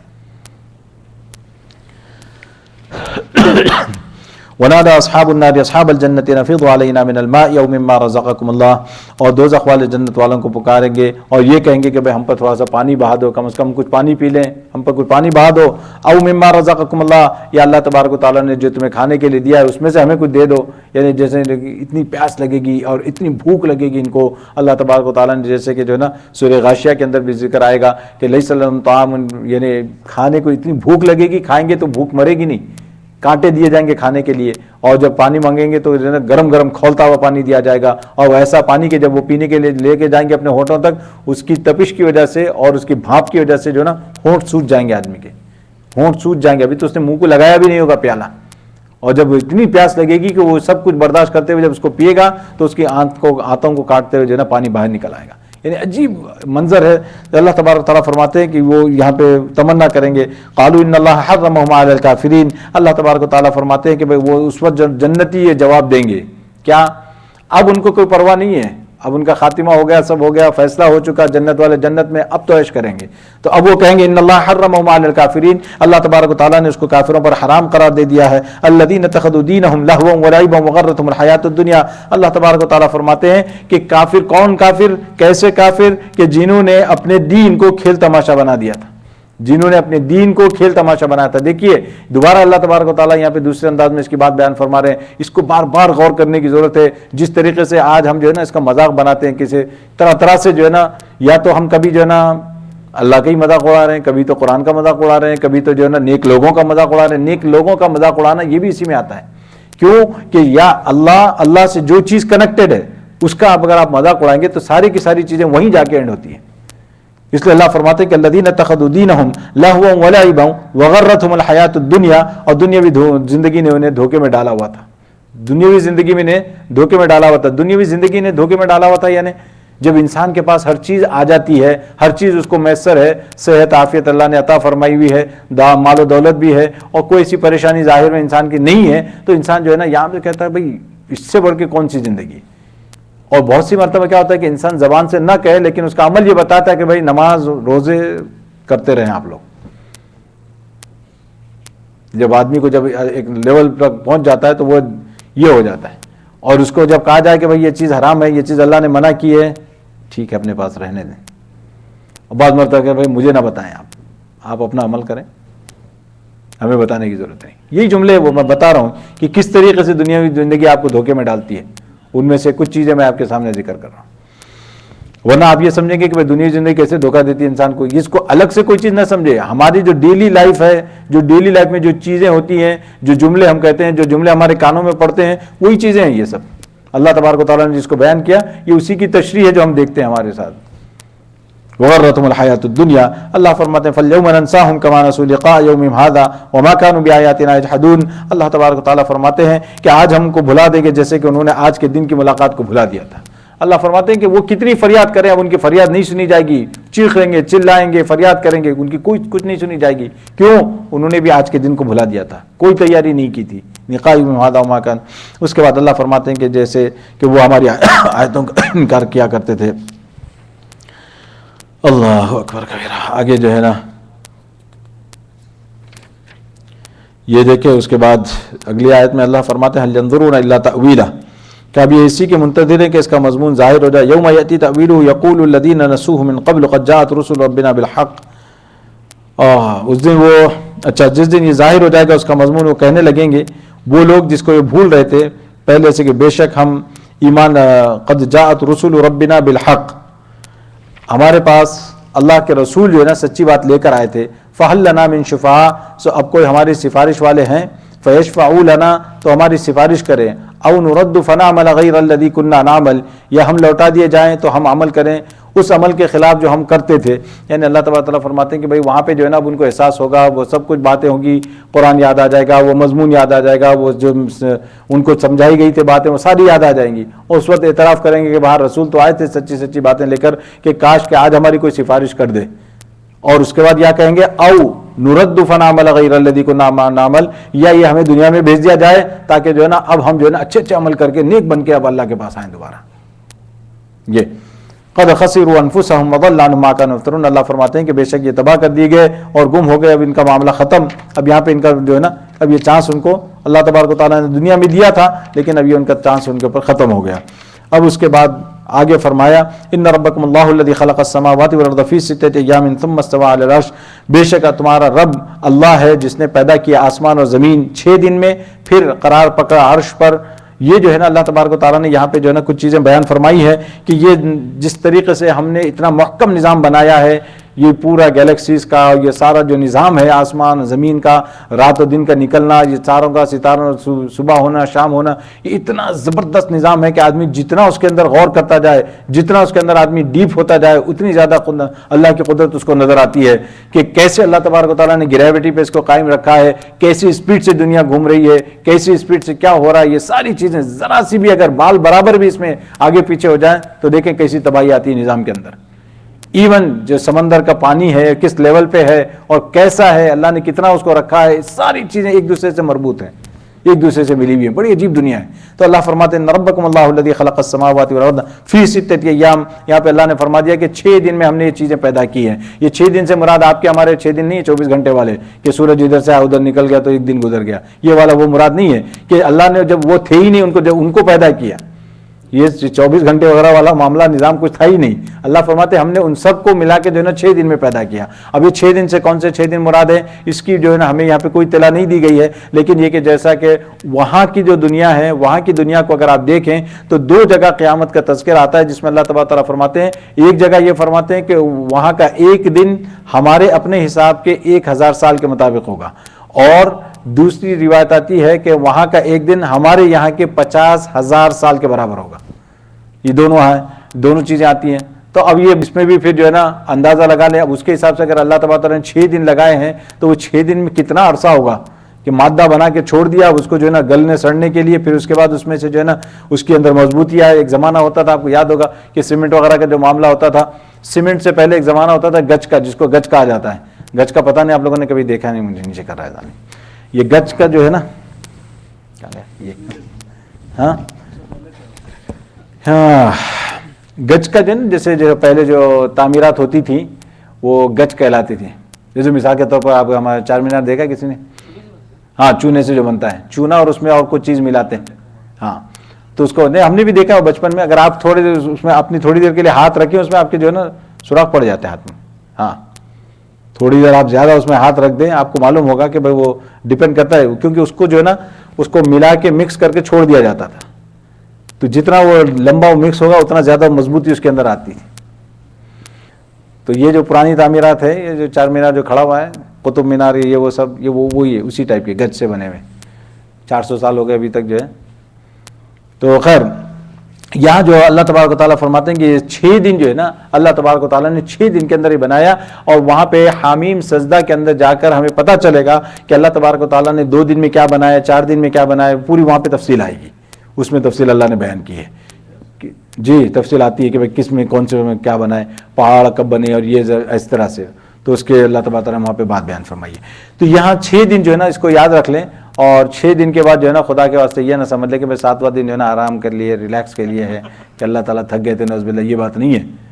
اللہ فرماتے ہیں کہ وما مسنا من لغوب، سورہ قاف میں اللہ نے فرمایا کہ بھئی ہم نے جو کچھ ہے زمین آسمان میں ہم نے 6 دن میں پیدا کیا، 6 دن میں ہم نے ان کو بنایا، لیکن یہ کہ ہمیں کوئی تھکن نہیں پہنچی. وما مسنا من لغوب، کیوں کہ ایک قوم کا عقیدہ ہے، وہ کہتے ہیں کہ بھائی آج کچھ نہیں ہو سکتا سوائے آرام کے. اللہ فرماتے ہیں یہ معاملہ نہیں ہے. ثم استوى على العرش، پھر اس کے بعد اچھا ایک بات یاد رکھیں آگے چلیں کیونکہ یہ بار بار آتا رہے گا، اس لیے یہیں پہ بات اس کو واضح کر دوں کہ یہ جو 6 دن کا جو معاملہ ہے اگر اللہ تبارک و تعالیٰ چاہتے تو اللہ تبارک و تعالیٰ کن فیکن میں پیدا کر سکتے تھے. اللہ کے لیے کوئی بڑی بات نہیں تھی، لیکن اللہ تبارک و تعالیٰ اس کے ذریعے سے اپنی سنت بتانا چاہتے ہیں کہ اللہ کا جو نظام ہے وہ دنیا کے اندر جو نظام کام کرے گا وہ گریجول ہوگا. یعنی مطلب ہے کہ ہر چیز جو ہے نا اپنے طریقے سے آہستہ آہستہ اپنے عروج کو پہنچے گی. اب جیسا خود جو ہے بچوں کی ولادت کا ہی معاملہ دیکھ لیں آپ، وہ کہاں سے ان کے نطفے سے لے کے پھر ان کے جو مراحل سے لے کے پھر پیٹ میں سے لے کے پھر باہر آنے کے بعد پھر کتنا عرصہ تک جو گود میں رہیں گے، پھر اس کے بعد آہستہ آہستہ آہستہ بڑے ہو کے کب اس طریقے سے دنیا کے سارے نظام، درختوں کا نظام دیکھ لیں، سب کوئی بھی چیز ہو اسی طرح گریجولی اوپر جائے گی۔ اسی طریقے سے انسان کو جو ہے نا ولی اللہ بننا ہو بھی تو بھی آسان ہے، گریجولی بیبی اسٹیپ لینا شروع کر دیں، وقت آ جائے گا وہ بھی پہنچ جائے گا۔ یہ بولے کہ بھئی یا تو رات ولی اللہ بن جاؤں، یہ بھی ایک مسئلہ ہے کہ جیسے انسان سوچتے ہیں کہ بھئی راتوں رات جو ہے نا میں لاٹری لگ جائے، بھائی جو لاٹری کی چکر ہوتی ہے دنیاوی اعتبار سے، تو کہتے ہیں ادھر بھی ایک لاٹری لگ سکتی ہے کہ بھئی راتوں رات شاید ولی بن جائے، ہو سکتا ہے، اللہ کی ذات سے کوئی بعید نہیں ہے۔ اور اللہ کے سامنے آپ کو ولی بننے کے لیے کوئی ایک کنیکشن چاہیے ہوتا ہے، ایک کوئی آپ آنسو گرائیں، اس آنسو کی خبر سوائے آپ کے اور اللہ کی کسی کو نہ ہو، تو ہو سکتا ہے کہ وہی آنسو کام کر جائے، ہمیں پتہ نہیں۔ لیکن یہ چیز جو ہے اللہ کی سنت یہ ہے کہ اللہ تبارک و تعالیٰ چیزوں کو گریجولی لے کے چلتے ہیں۔ یہ اس کے بعد اللہ فرماتے ہیں ثم استوى علی العرش، اللہ تبارک و تعالیٰ نے اس پہ قرار پکڑا عرش پر۔ عرش پر قرار پکڑنے کے کیا مطلب اللہ تبارک و تعالیٰ کا؟ تو اب یہاں پہ آ کے یہ متشابہات ہے، یہ متشابہات، اللہ کرسی پر بیٹھ گئے، عرش پر بیٹھ گئے، تو عرش کیسا ہے اور کرسی کیسی ہے، اللہ تبارک و تعالیٰ کس طرح اس پہ تشریف فرما ہے، یہ ہمیں نہیں معلوم۔ اس کا ترجمہ تو ہم کر سکتے ہیں، ترجمہ کے ساتھ اس کے علاوہ اور کچھ نہیں کر سکتے، اس کی کیفیت ہم نہیں بیان کر سکتے، اسی لیے اس کے بارے میں کہا گیا جہاں بھی ایسی چیزیں آئیں ان کے بارے میں یہ ہے کہ الایمان بہ واجب، کہ اس کے اوپر ایمان رکھنا ہمارے لیے واجب ہے۔ اور اس کے بعد فرمایا والکیفیت مجہول، اس کی کیفیت مجہول ہے، ہمیں معلوم نہیں ہے کیسے ہے۔ اور اس کے بعد فرمایا کہ والسؤال بہ بدعہ، فرماتے ہیں کہ اس کے متعلق سوال کرنا یہ بدعت ہے، کہ یعنی آدمی کھود کرید کرنے لگ جائے، یہ کیسے ہے، کیسے بیٹھے ہوں گے، کیا ہوگا، یہ ان چیزوں میں پڑھنا، یہ فرماتے ہیں کہ یہ بدعت ہے۔ اسی لیے کہ صحابہ کرام رضوان اللہ علیہ اجمعین کے سامنے بھی یہ قرآن نازل ہوا، ان لوگوں نے اس طرح کے سوالات نہیں کیے۔ جب صحابہ نے نہیں کیے تو اس کی تفصیل ہمیں نہیں معلوم، اگر صحابہ سوال کرتے اور اللہ کے رسول صلی اللہ علیہ وسلم کو جواب دیتے تو ہمیں کوئی تفصیل معلوم ہو سکتی تھی۔ آگے فرمایا کہ یغشی اللیل النہار یطلب حثیثا والشمس والقمر، یہ اللہ تبارک و تعالیٰ نے چاند سورج کے نظام کو جو ہے نا تھوڑا سا یہاں پہ بیان فرمایا۔ اس کے بعد ایک آیت ہے بڑی زبردست، اللہ تبارک و تعالیٰ فرماتے ہیں ادعوا ربکم تضرعا وخفیا، پکارو اپنے رب کو تم گڑ گڑا کر اور چپکے سے، انہ لا یحب المعتدین، اللہ تبارک و تعالیٰ کو جو ہے نا یہ حد سے آگے بڑھنے والے پسند نہیں آتے۔ اللہ تبارک و تعالیٰ فرماتے ہیں اپنے رب کو تم پکارو، اللہ کو پکارو۔ اللہ کو پکارنے سے مراد یہاں پہ کیا ہے؟ یعنی اللہ کو پکارنے سے مراد یہاں پہ دعا کے لیے کہا جا رہا ہے، اللہ کے لیے دعا کرو تم۔ اور یہ اللہ کے سامنے دعا کرنا کیسا ہے؟ تضرعاً، فرمایا کہ گڑ گڑا کر، کیونکہ دعا کے اندر جو ہے نا آدمی ایسا نہ ہو کہ بھائی اپنی اکڑ دکھا رہا ہو کہ بھائی تجھے دینا ہو تو دے دے، یعنی دعا مانگ رہے کچھ لوگ، یعنی لٹرلی ایسے لوگوں کو جانتا ہوں کہ وہ دعا اسی کرتے ہیں، اللہ اگر دینا ہو تو یہ دے دے مجھے، ارے یعنی کس سے مانگ رہا ہے آدمی؟ یہ تو سوچے کہ بھائی اللہ سے مانگے جا رہے، اور اللہ تبارک و تعالیٰ جو ہے نا، آپ ایسا نہیں کہ بھائی کسی، یعنی آدمی جو ہے نا اس کو اپنی شان کے خلاف سمجھتا ہے کہ بھائی آپ کسی دنیا کے آدمی سے، کسی انسان سے آپ ڈیل نہیں کر رہے، آپ اپنے باس سے کریں بھائی ٹھیک ہے مجھے چھٹی منظور کرتا ہے کر، ورنہ لے، یہ بات نہیں ہے۔ اللہ کے سامنے استغنا نہیں دکھانا ہے آدمی، گڑ گڑا ہے آدمی۔ اسی وجہ سے جو ہے نا اگر آپ کی ضرورت نہ بھی ہو اور جو ہے نا آپ اللہ سے مانگتے رہیں، مانگتے ہی رہیں اللہ سے، بڑی بہت اس کی فضیلتیں بیان کی گئی ہے، ان کا وقت نہیں ہے کہ میں آپ کو ان چیزوں کو گنواؤں کہ بھائی جو ہے نا دعا مانگنے کے کیا فضائل ہیں، کیا اس کے فوائد ہیں،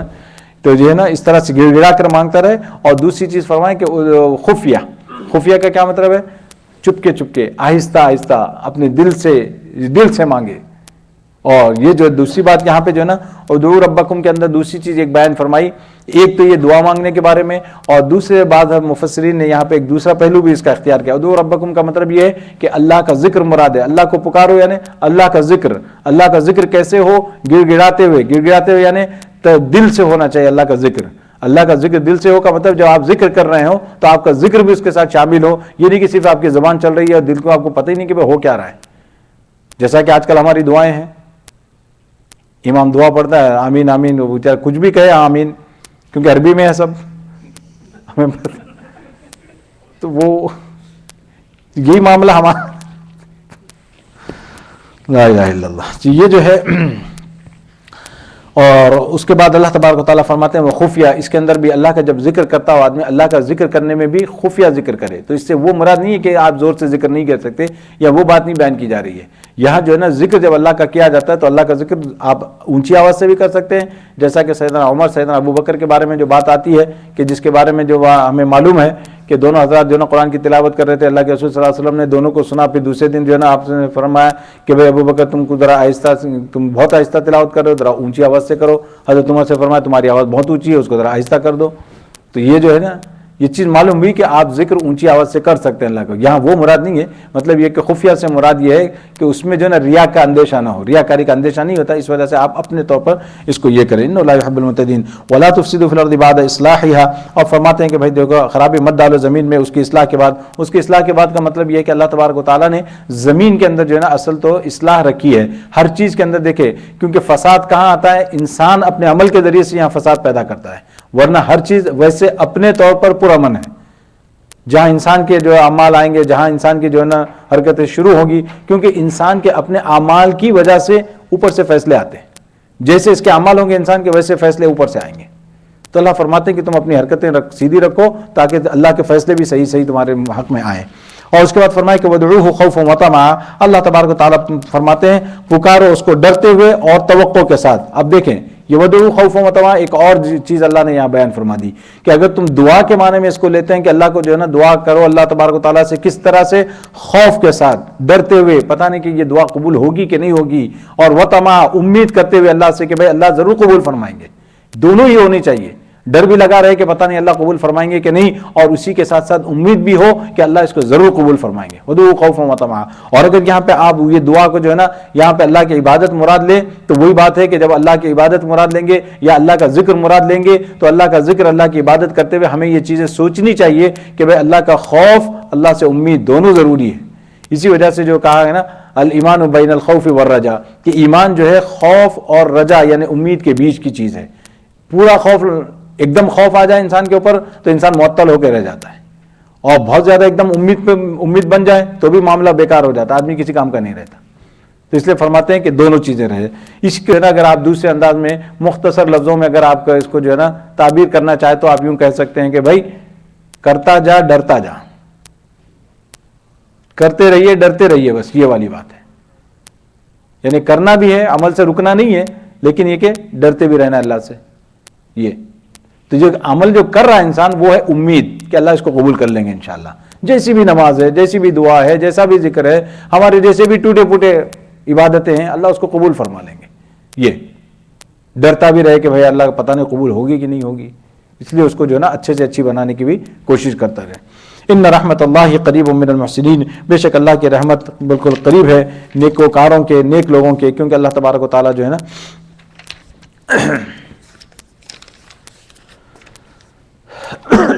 وَهُوَ الَّذِي يُرْسِلُ الرِّيَاحَ بُشْرًا بَيْنَ يَدَيْ رَحْمَتِهِ حَتَّى إِذَا قَلَّتْ سَحَابًا ثِقَالًا، اور فرماتے ہیں وہی اللہ جو چلاتے ہیں ہوائیں خوشخبری لانے والی، اور میں سے پہلے یہاں تک کہ اللہ تبارک جب وہ ہوائیں اٹھا لاتی ہیں بھاری بادلوں کو تو ہانک دیتے ہیں ہم اس بادل کو ایک شہر مردہ کی طرف، پھر ہم اتارتے ہیں اس بادل سے پانی، پھر اس سے نکالتے ہیں سب طرح کے پھل۔ اللہ تبارک و تعالیٰ نے یہ مثال دی اور مثال دے کر بتایا کہ بھائی دیکھو کہ تم اللہ کو یاد کرو، اللہ کی ذات کون سی ہے؟ فرمایا اللہ کی ذات ایسی ہے کہ اللہ تبارک و تعالیٰ ہوائیں چلاتے ہیں، خوشخبری والی ہوائیں، اور یہ ہوائیں جو کیا کرتی ہیں؟ بادلوں کو اٹھا کر لاتی ہیں، اور بادلوں کو اٹھا کر لاتی ہیں تو اللہ فرماتے ہیں یہ بادل بھی جو ہے نا بڑے بھاری ہوتے ہیں، سقناہ لبلد میت، اللہ فرماتے ہیں اس کے بعد ہم جو ہے نا ان بادلوں کو ہانک کر لے جاتے ہیں کہاں پر؟ جہاں پر جو ہے مردہ زمین ہوتی ہے، جہاں زمین کو جو ہے نا خشکی پڑی ہوتی ہے، خشک ہوتی ہے، اور وہاں پہ جو ہے نا وہ قحط ہوا ہوتا ہے، اللہ فرماتے ہیں اس کو پانی کی ضرورت ہوتی ہے تو ہم ان بادلوں کو وہاں ہانک کر لے جاتے ہیں، اور وہاں پر ہمارے حکم سے یہ بادل جو ہے نا پانی برساتے ہیں، فانزلنا بالماء، اللہ فرماتے ہیں فاخرجنا به من كل الثمرات، اور پھر ہم اس کے ذریعے سے جو ہے نا ہر قسم کے پھل اس زمین سے نکالتے ہیں۔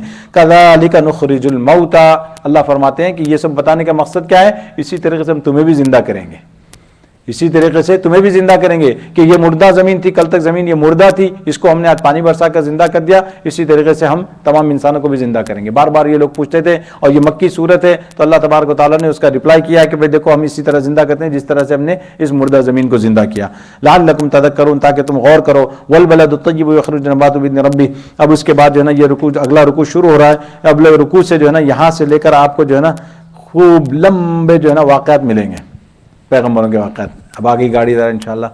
تو میں سوچا تھا فرسٹ گیئر میں بھاگیں،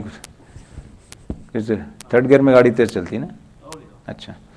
تو یہ اب یہاں سے جو واقعہ شروع ہو رہا ہے سیدنا نوح علیہ السلام کا، آپ کو چونکہ نوح علیہ السلام کا واقعہ، ہود علیہ السلام کا واقعہ، صالح علیہ السلام کے واقعات، یہ جو پیغمبر ہیں ان کے واقعات بار بار آئیں گے، بہت سی جگہوں پر آئیں گے، سورہ ہود میں اور اسی طریقے سے سورہ حجر میں، اور سورہ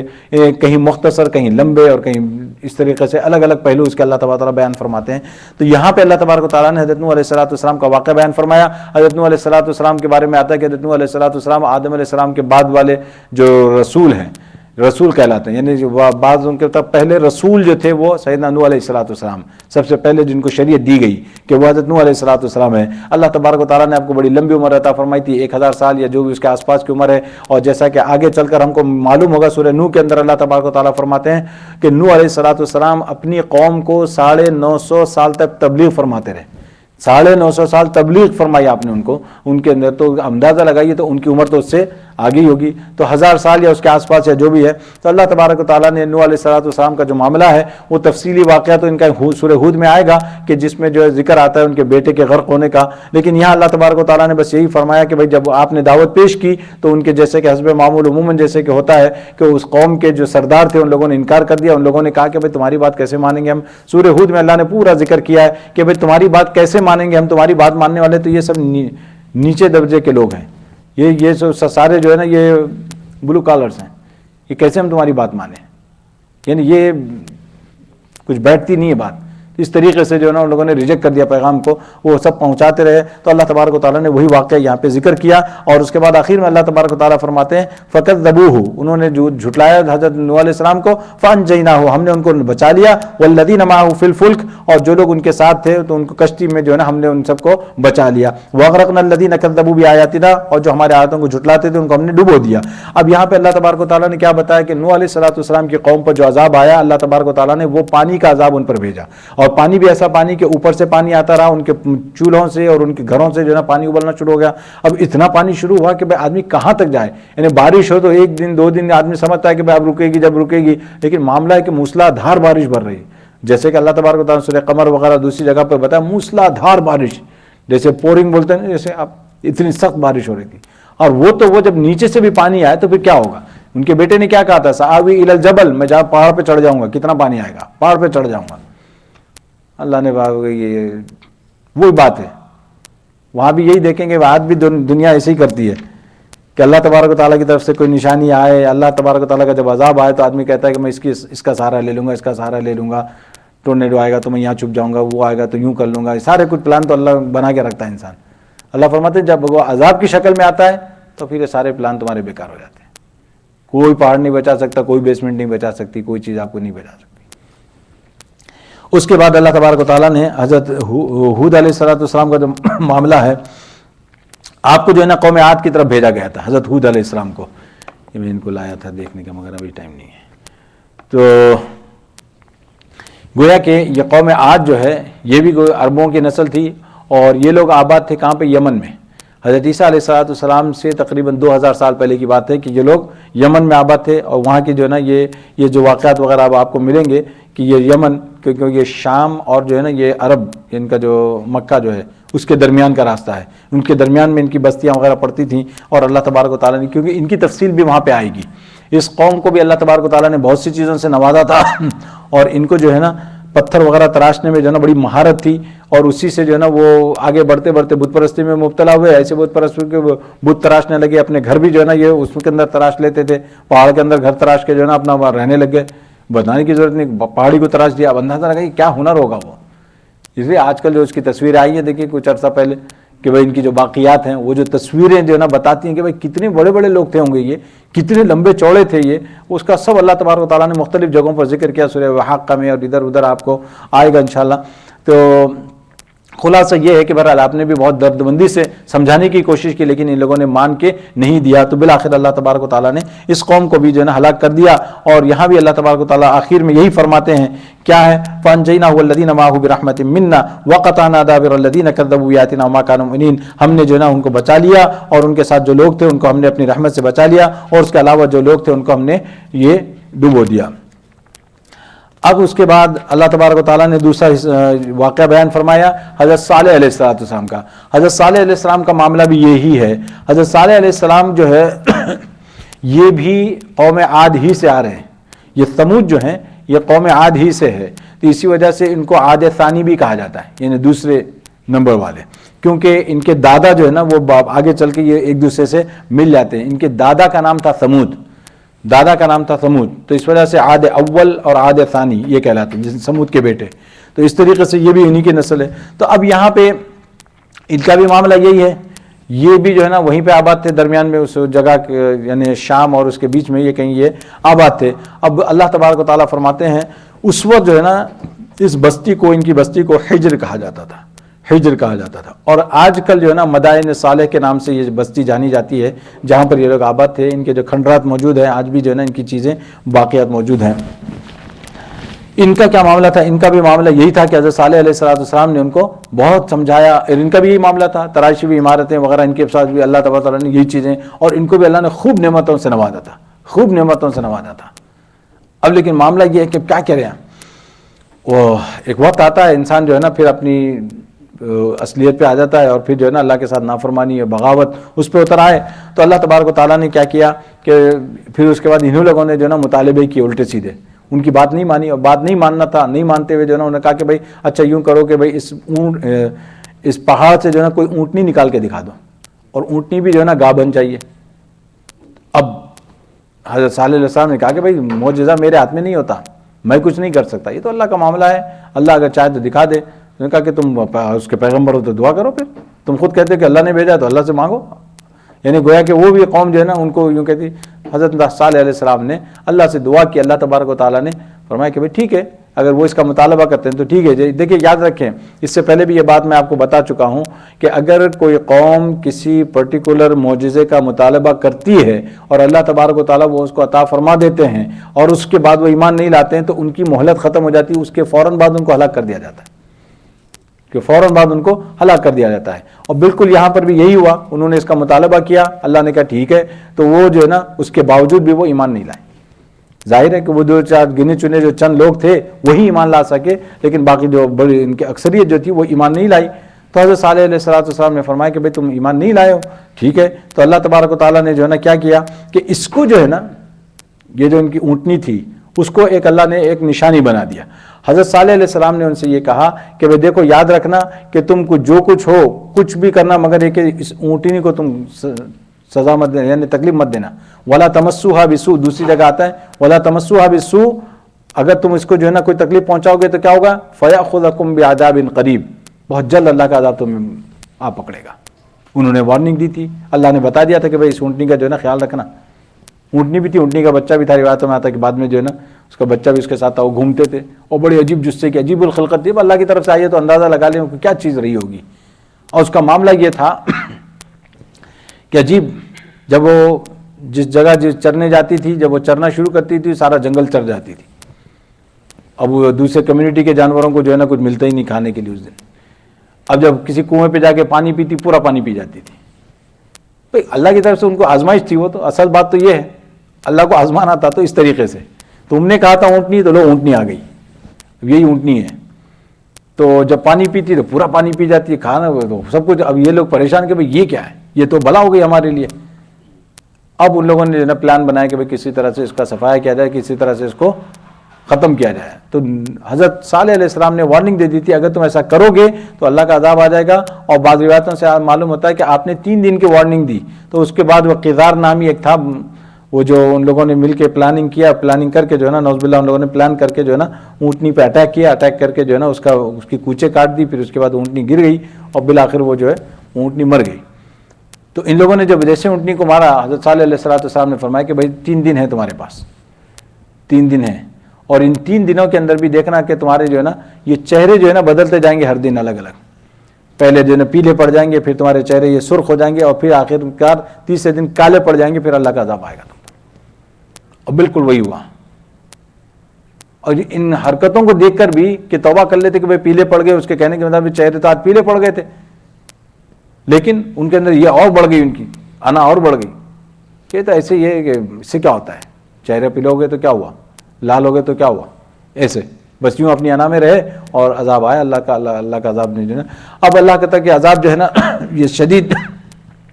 زلزلے کی شکل میں اللہ کا عذاب ان کے اوپر آیا اور اوپر سے جو ہے نا ایک ہیبتناک چیخ آئی جس کی وجہ سے جو ہے نا یہ سب کے سب جو ہے مر گئے۔ اب آپ دیکھیں کہ اللہ تبارک و تعالیٰ نے دوسری جگہ پہ فرمایا کہ جیسے کہ تاڑ کے تاڑ گرے ہوئے ہیں، بڑے لمبے لمبے جو ہے نا کھجور کے تنے گرے ہوئے ہیں اتنے بڑے بڑے، کیونکہ یہ بڑے لمبے ہوتے تھے، بڑی لمبی مخلوق۔ اور اللہ نے تو ایسا فرمایا کہ اللتی لم یخلق مثلھا فی البلاد، یہ تو ایسے تھے کہ ایسی مخلوق ہم نے پیدا نہیں کی تھی، یعنی ان شہروں میں ایسے لوگ ہوتے ہی نہیں تھے، یعنی اتنے بڑے، اتنے جسے والے، اتنے چوڑے۔ اسی وجہ سے تو ان کو غرور ہو گیا تھا، ان لوگوں نے کیا کہا تھا، من اشد منا قوہ، ہم سے زیادہ طاقتور کون ہے؟ اسی وجہ سے نا اپنے آپ کو دیکھا کہ ایسے تو کوئی ہے نہیں ہماری طرح، اللہ کے لیے کیا بڑی بات ہے۔ یہ من اشد منا قوہ صرف انہی کے لیے نہیں ہے، آپ کسی بھی اعتبار سے، ٹیکنالوجی کے اعتبار سے، اکانومی کے اعتبار سے، کسی بھی اعتبار سے آدمی مضبوط ہوتا ہے نا تو یہی نعرہ لگاتا ہے، ہم سے کون ٹکرا سکتا ہے۔ اس کا ترجمہ اگر آپ کریں اپنی زبان میں تو من اشد منا قوہ کا مطلب ہم سے کون ٹکرا سکتا ہے، ہم سے کون ٹکر لے گا، یہ کس کی مجال ہے کہ ہم سے ٹکرائے، تو یہ وہ تو اللہ تبارک و تعالیٰ نے جو ہے نا ایسی قوموں کو بھی جو ہے نا دکھا دیا، تو وہ ان کا واقعہ اللہ تبارک و تعالیٰ نے اس میں بیان کیا، اور اس میں بھی بڑی عبرتیں ہیں، بڑی نصیحتیں ہیں، حکمتیں ہیں کہ بھئی کیسے کیسے وہ مکالمات بھی جو ہے نا ان کے ہوئے ہیں قوم کے ساتھ، وہ بھی بڑی اس میں معنی رکھتے ہیں۔ اور اس کے بعد موسیٰ علیہ السلام، حضرت صالح علیہ السلام کے بعد جو ہے ان کا واقعہ شروع ہوتا ہے کس کا، حضرت لوط علیہ السلام کا۔ تھوڑا سا اللہ تبارک و تعالیٰ نے بہت ہلکا سا یہاں پہ ذکر فرمایا لوط علیہ السلام کا، کہ لوط علیہ السلام کو اللہ تبارک و تعالیٰ نے بھیجا تھا، اور یہ لوط علیہ السلام کیا تھے، لوط علیہ السلام کو سدوم کی طرف بھیجا تھا، سدوم کا جو علاقہ ہے وہاں پہ بھیجا تھا آپ کو۔ صالح علیہ السلام، لوط علیہ السلام حضرت ابراہیم علیہ السلام کے بھتیجے تھے، تو آپ کو جو ہے نا اس علاقے کی طرف بھیجا گیا، اور آپ کے قوم کے اندر جو بیماری تھی وہ بیماری کون سی تھی، ہوموسیکشوالٹی کی جو بیماری تھی، وہ جو مرض تھا وہ ان کے اندر تھا۔ اور اللہ تبارک و تعالیٰ نے قرآن میں جو فرمایا ما سبقکم بہا من احد من العالمین، تم سے پہلے یہ حرکت کسی نے نہیں کی، تم پہلے ہو جو اس حرکت کے اندر مبتلا ہو رہے ہو۔ اب آپ دیکھیں تو یہ حرکت وہ ہے کہ جانور بھی حرکت نہیں کرتے، یعنی یہ کہ تم اتنی زیادہ تمہاری فطرت مسخ ہو گئی ہے، اور آج تو اللہ کی پناہ کے اللہ کے عذاب سے ڈرنا چاہیے کہ ہم ایسے وقت میں جی رہے ہیں کہ بھئی کیسے کیسے جو مطالبے ہو رہے ہیں کہ یہ جو ہے نا اس کو لیگلائز کیا جائے، اس کو جو ہے نا ہمارا رائٹ ہے یہ، اور یوں ہے، پتہ نہیں کیا کیا جو ہے۔ خیر یہ ایک عجیب معاملہ ہے۔ اب آپ کے تو یہ ہے کہ بھئی اگر جاب پہ آپ ان سے نفرت کریں تو مسئلہ، ان کے بارے میں بات کریں تو مسئلہ، یعنی زبردستی آپ سے کہا جا رہا ہے ان سے محبت کرو، یہ دیتے ہیں زبردستی کی محبت ہے کہ بھائی آپ ان سے پوچھ نہیں سکتے۔ اب تو وہ فارم کے اندر ایک اور کھانا آ گیا نا، 2 ممی 2 ڈیڈیز والا، پتہ نہیں کیا کیا جو ہے اسکولوں میں جو داخلہ فارم ہوتے ہیں تو اس میں وہ کھانے بڑھتے جا رہے ہیں۔ اللہ تبارک و تعالیٰ نے اس قوم کو جس طرح ہلاک کیا ہے، اوپر سے جو ہے نا ان کے اوپر پتھر برسائے گئے، اور ایک بات میں آتا ہے کہ آگ بھی برسائی گئی، یعنی سارے جو کچھ ہو سکتے تھے ان کو، ان کی بستی کو اوپر لے جا کر اللہ تبارک و تعالیٰ نے اوپر سے پٹک دیا، اوپر اٹھا کر جو ہے نا وہاں سے اس کو پٹک دیا، اور اس کے اوپر پتھروں کی بھی بارش ہوئی۔ اور فرماتے ہیں کہ بعض روایتوں سے معلوم ہوتا ہے، تاریخی روایتوں سے، کہ یہ وہی علاقہ جو ڈیڈ سی جو ہے وہیں پہ وہ قوم تھی، اسی جگہ پہ جو ہے نا ان کو عذاب آیا، یعنی وہ وہی ان کی بستی ہے جہاں پہ جو ہے نا اللہ تعالیٰ نے اس کو الٹا دے مارا، یعنی اٹھا کر جو ہے نا اوپر سے اس کو گرا دیا۔ اس کے بعد جو ہے اللہ تعالیٰ نے قوم شعیب کا واقعہ ذکر فرمایا۔ حضرت شعیب علیہ السلام، شعیب علیہ السلام کے بارے میں آتا ہے کہ شعیب علیہ السلام کو اللہ تبارک و تعالیٰ نے 2 قوموں کی طرف بھیجا تھا، اصحاب مدین، اصحاب الایکہ، اور بعض حضرات نے فرمایا کہ بھئی آپ کو بھی جو ہے نا 2 قوم کی طرف بھیجا گیا تھا۔ تو حضرت شعیب علیہ السلام کی قوم کا یہ معاملہ تھا کہ یہ تجارت پیشہ لوگ تھے، اور اللہ نے ان کو بھی خوب پیسہ ویسا مال و دولت دی ہوئی تھی، اور یہ خوب تجارت بزنس ان کا بہت تھا، اور وہ وقت آیا کہ بھئی اس کے اندر جو ہے نا وہ ڈنڈی مار دیا کرتے تھے، یعنی دوسروں کو دینے میں جو ہے نا، ہاں ارے مطلب ہے کہ جب پیسہ ہے تو کہتے ہیں کہ بھئی اور کیوں نہ بنایا جائے، پیسے سے پیسہ کیوں نہ بنایا جائے، یہ لالچ انسان کی کہیں نہیں ختم ہوتی۔ ہاں اتنا بھی مل جائے تو بولا کہ بھئی یہ بھی کیوں چھوڑوں میں،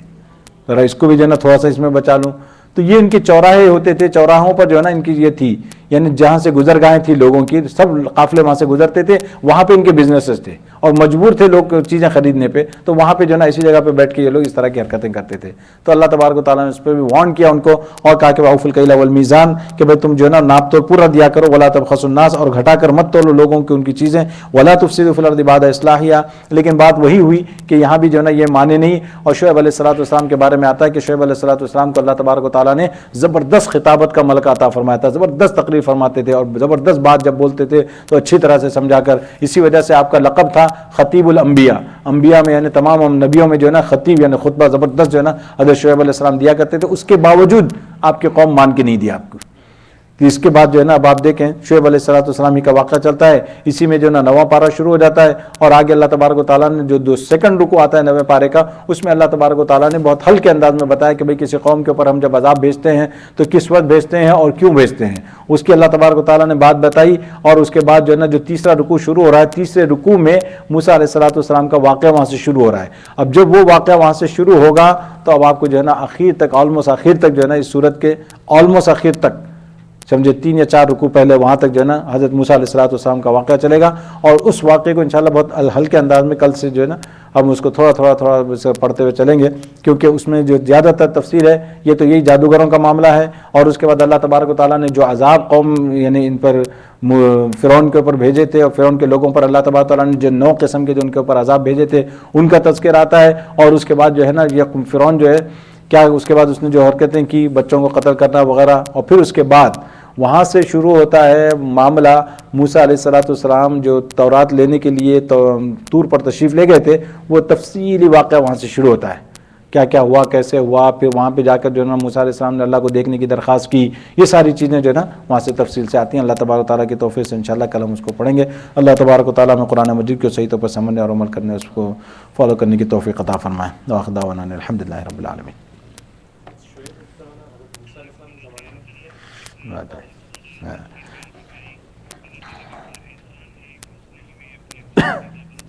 بعض